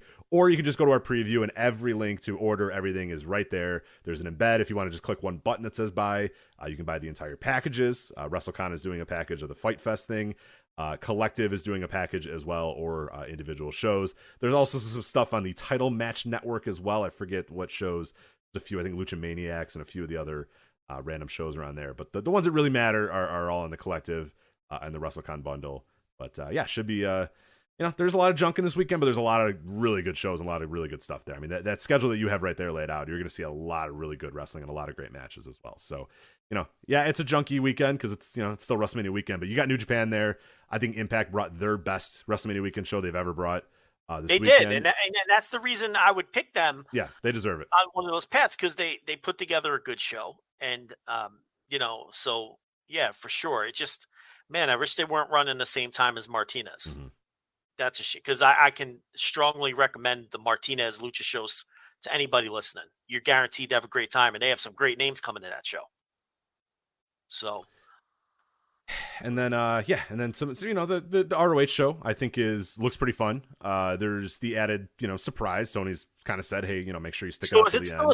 Is it still a 6-match show? As far as I know, let me double check because they added the Willow Nightingale match. But are you including that one in the 6? Yeah. So yes. It's Gresham and Bandito, winner take all for the undisputed title. It's the Briscoes versus FTR. Great match. Swerve and Alex Zane. That could be a pretty good match. Right. Jay Lethal, Lee Moriarty. Yeah, that could be an excellent match. ROH Pure title, Josh Woods versus Wheeler Yuta. Yeah. And then the interim ROH Women's Champion, Tony loves his interim champions, Mercedes Martinez versus Willow Nightingale. What is this guy's fascination with interim titles? Loves them. Yeah. If Deonna Purrazzo can't be there, it's okay.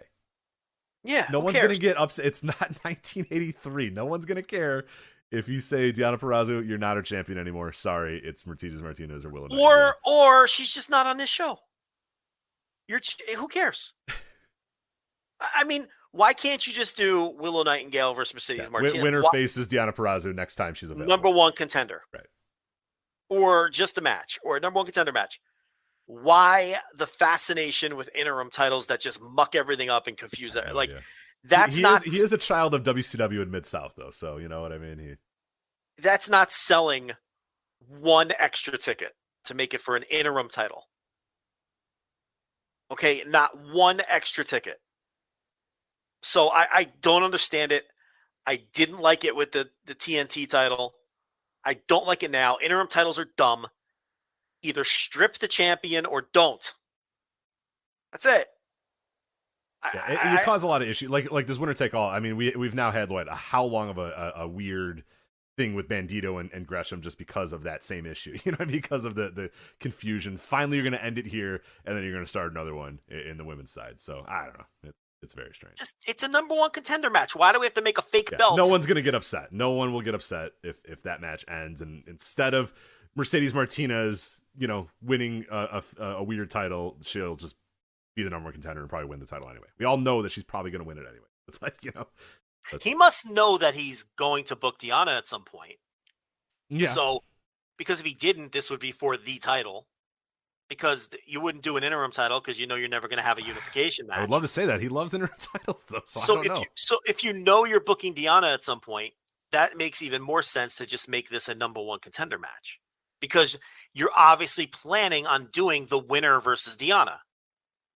Because you're making an interim title match. So why not just call it a number one contender match? It doesn't make any sense. And there's nothing anyone can explain to me to make it make sense. It just mucks everything up. I don't even like them in MMA or boxing. The champion's hurt, can't defend, strip him. When he comes back, give him a title shot. No, I am so anti-interim title. It sucks. I think staying healthy is part of the deal in combat sports.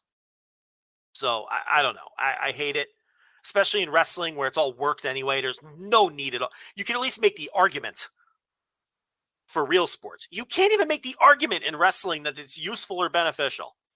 Not selling any tickets. Whether you call this number one contender or interim title, the difference in tickets sold is nil. You can take this match off the card. It's not going to make a difference. It's the number 6 out of 6 matches. So what? Enough with the interim titles. I mean, geez. Love something as much as Tony loves interim titles, man.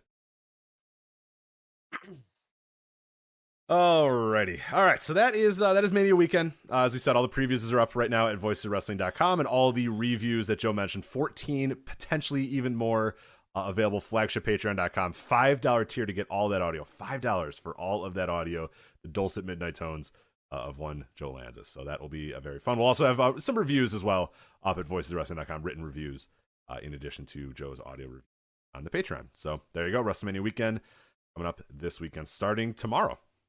Starting in 12 hours, basically. 12 hours, Glory Pro kicks off. So that'll be fun to finally jump into there. But let's finish the show here with New Japan Pro Wrestling, New Japan Cup. Zack Sabre Jr. won the 2022 New Japan Cup. He is a previous winner. This is his second New Japan Cup win. Joe, did you watch the semifinals and the finals? Did you watch everything you could? Yes, I New Japan did. Cup? Yeah. So let's kind of go over all those matches then, because I think there was some really interesting stuff there in the semifinals. In particular, to me, the Zack Sabre Jr. Shingo match, which I really, really, really liked. What did you think of Sabre and Shingo? Yeah, the match kicked ass. I thought that Shingo always works hard. I thought that Zack Sabre Jr., I mean, not just because he won the tournament, but I thought he had an excellent, excellent tournament. I thought this match and the match against Naito in the final, he worked so hard. And we talked about the Will Ospreay match last week and how smart that match was.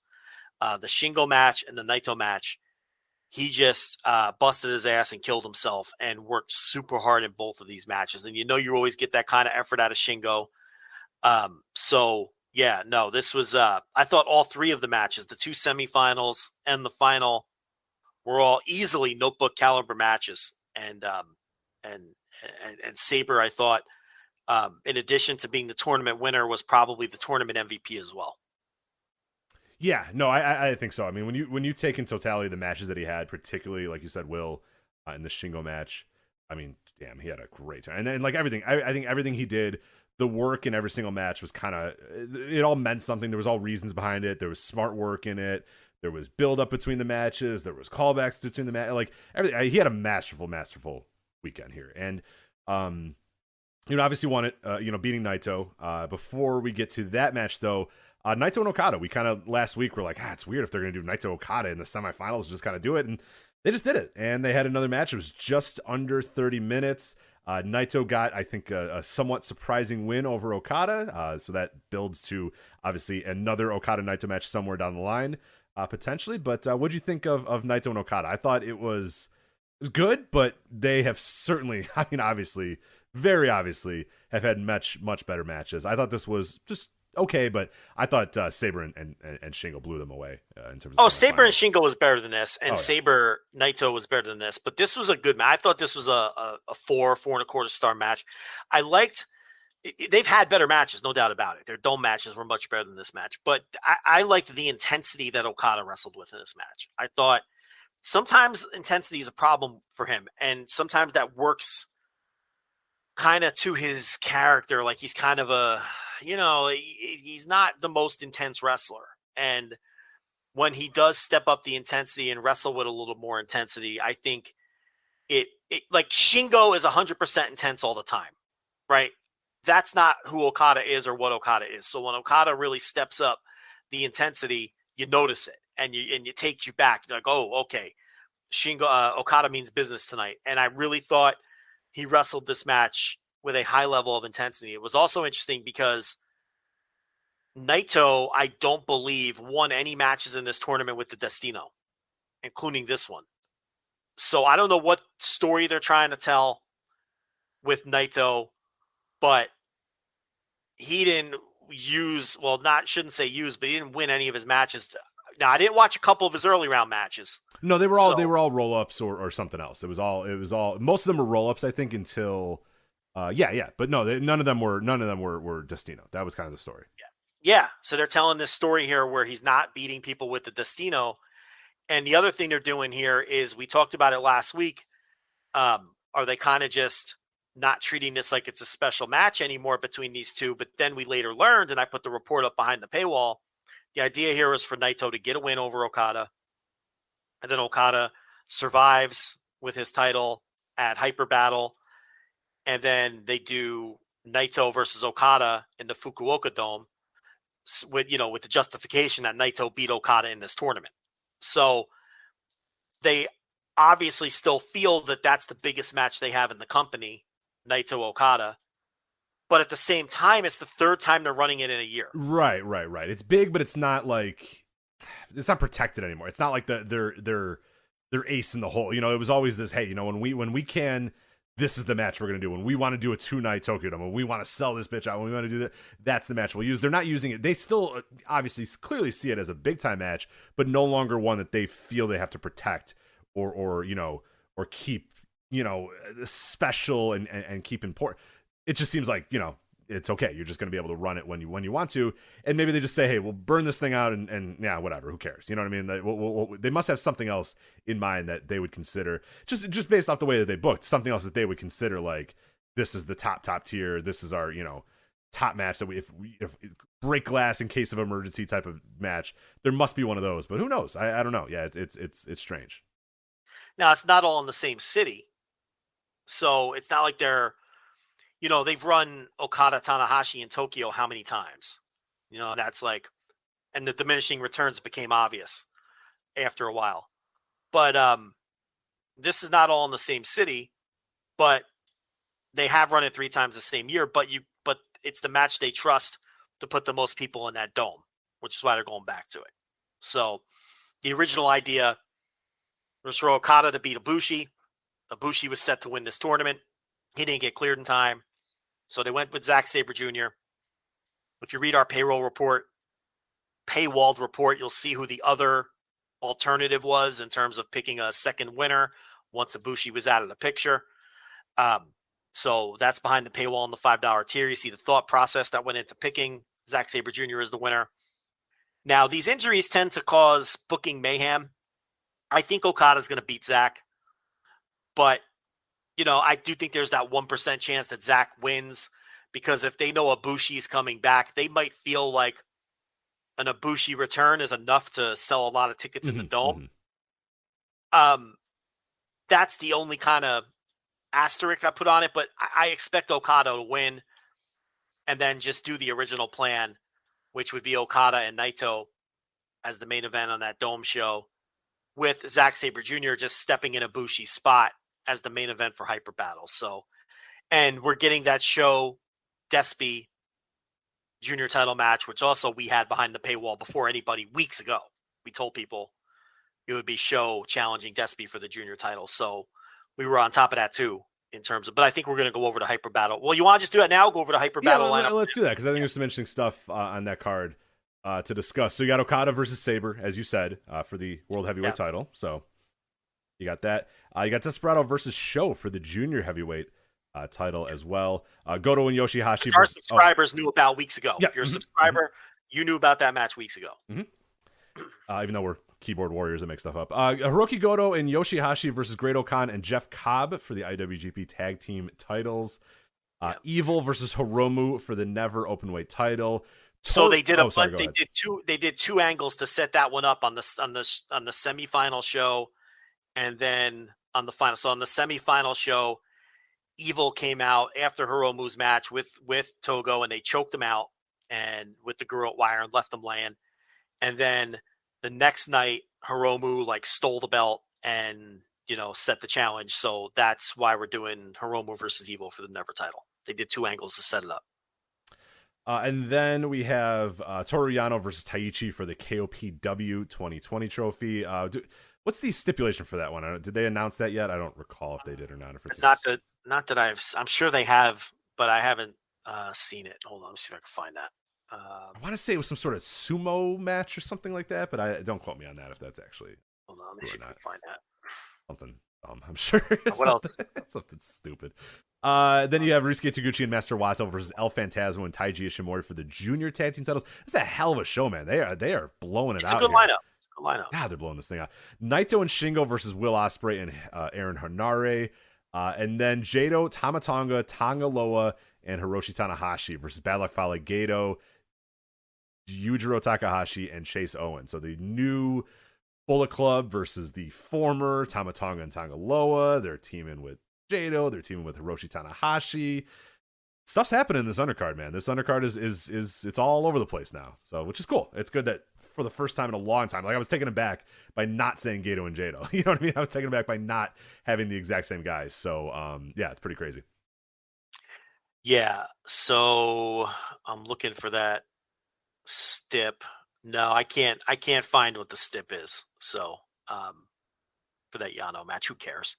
But yeah, it's a decent looking show. I mean, it's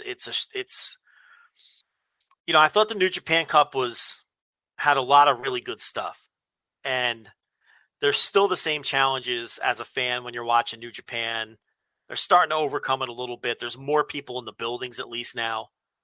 But yeah, this is a show that I'm not gonna dread watching. There's been some New Japan shows during all of this where I'm like, oh man, I gotta watch this. I'm not hyped about it. But this one has some stuff that I genuinely want to see, and there's some new directions now, and so that's on Saturday the 9th. So I will give a long preview for this show on next week's show. Alrighty, so that is Hyper Battle. That is the New Japan Cup, Rocky King, WrestleMania Weekend. I don't know. We got about 10 minutes. Are you done? I think I'm good. I've done enough audio this week. I think I'm good. Yeah, I mean, if people want to go behind the paywall, $5 tier, there's a lot of insight on New Japan. We had a big story after the New Japan Cup final, and you'll see the whole thought process on how they chose a winner after Ibushi pulled out. There's some other news and notes too, more stuff on Strong Hearts. You're going to see more Strong Hearts because that tour was seen as kind of like they've dabbled with them a little, but they were on the tour and that was seen as kind of a trial run, and everything went great. Good, yeah, I hope so. I love them. Those guys are great, and they'll definitely. Did you see? Well, let me ask you this. This will kill the time. Did you watch the semi-main event of the New Japan Cup Finals show? I did not. It was Strong Hearts and. Let me get you the exact participants. But the point I'm going to make is closing sequence of the match was Okada and T-Hawk.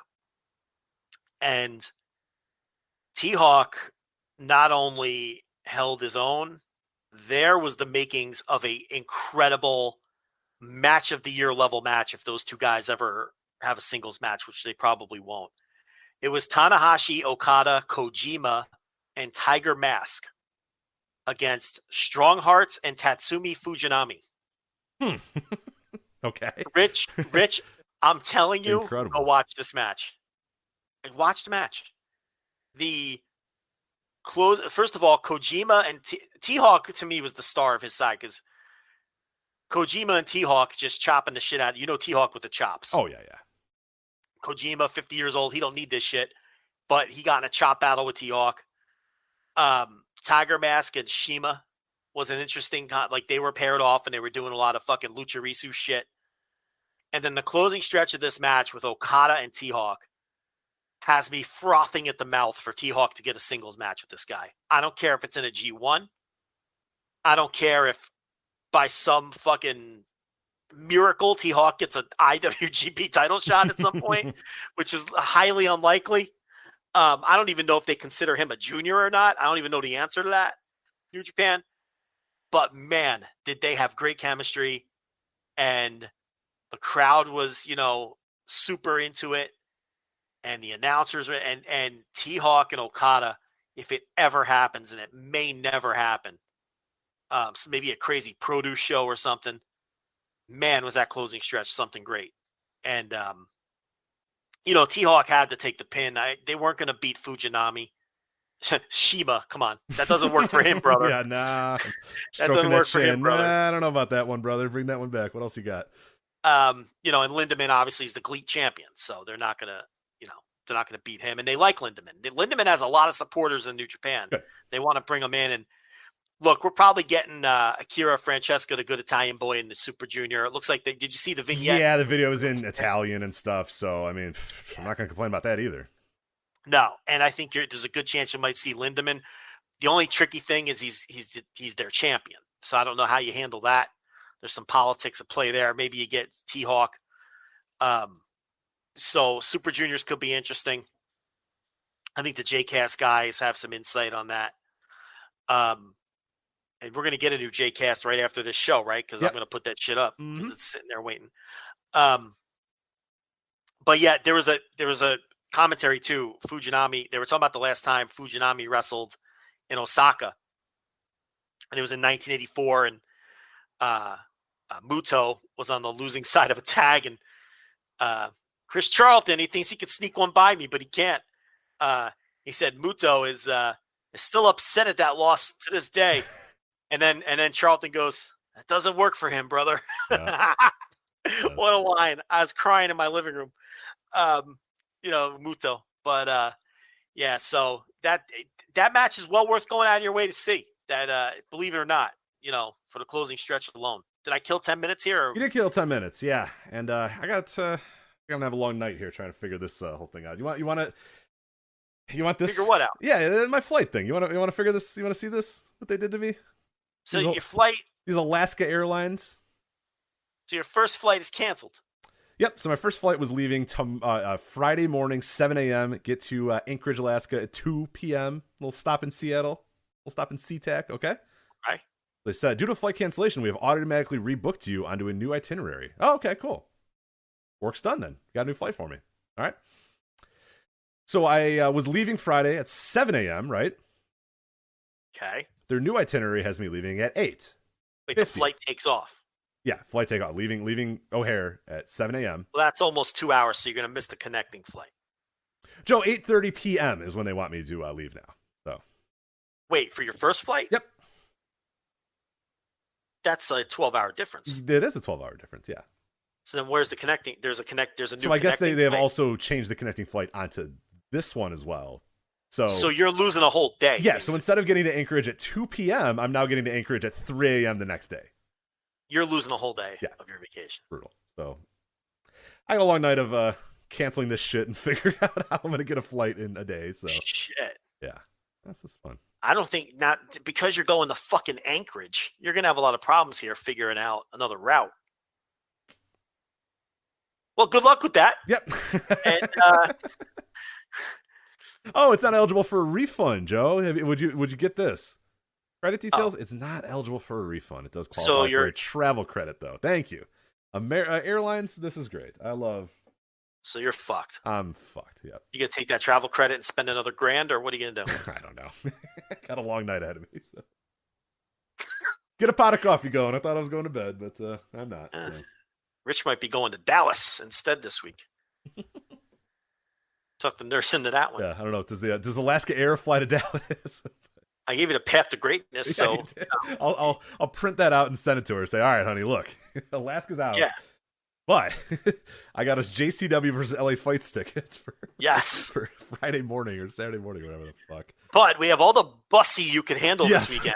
We play our cards right. I know there won't be any bears or cruises, but I got bussy. I got a lot of bussy. Well, there'll be bears on Effie's Big Gay Brunch. Yeah. Oh no, and a bear at Zicky Dice's. And a literal bear. Paradise. Yeah, that's correct. So we're good. All kinds of bears. Yeah, so I don't know what I'm talking about. Absolutely. Well, good luck with that again. And, we'll hold down the fort. Yeah, thank you. I guess there'll be no tweets coming out of the Voices of Wrestling account on the biggest weekend of the year, I guess. Yeah, I can maybe find some way. Hey, look, I might be around. I might not be doing too much, so. It's true. Yeah. I'll get some tweets and some. Don't worry about that.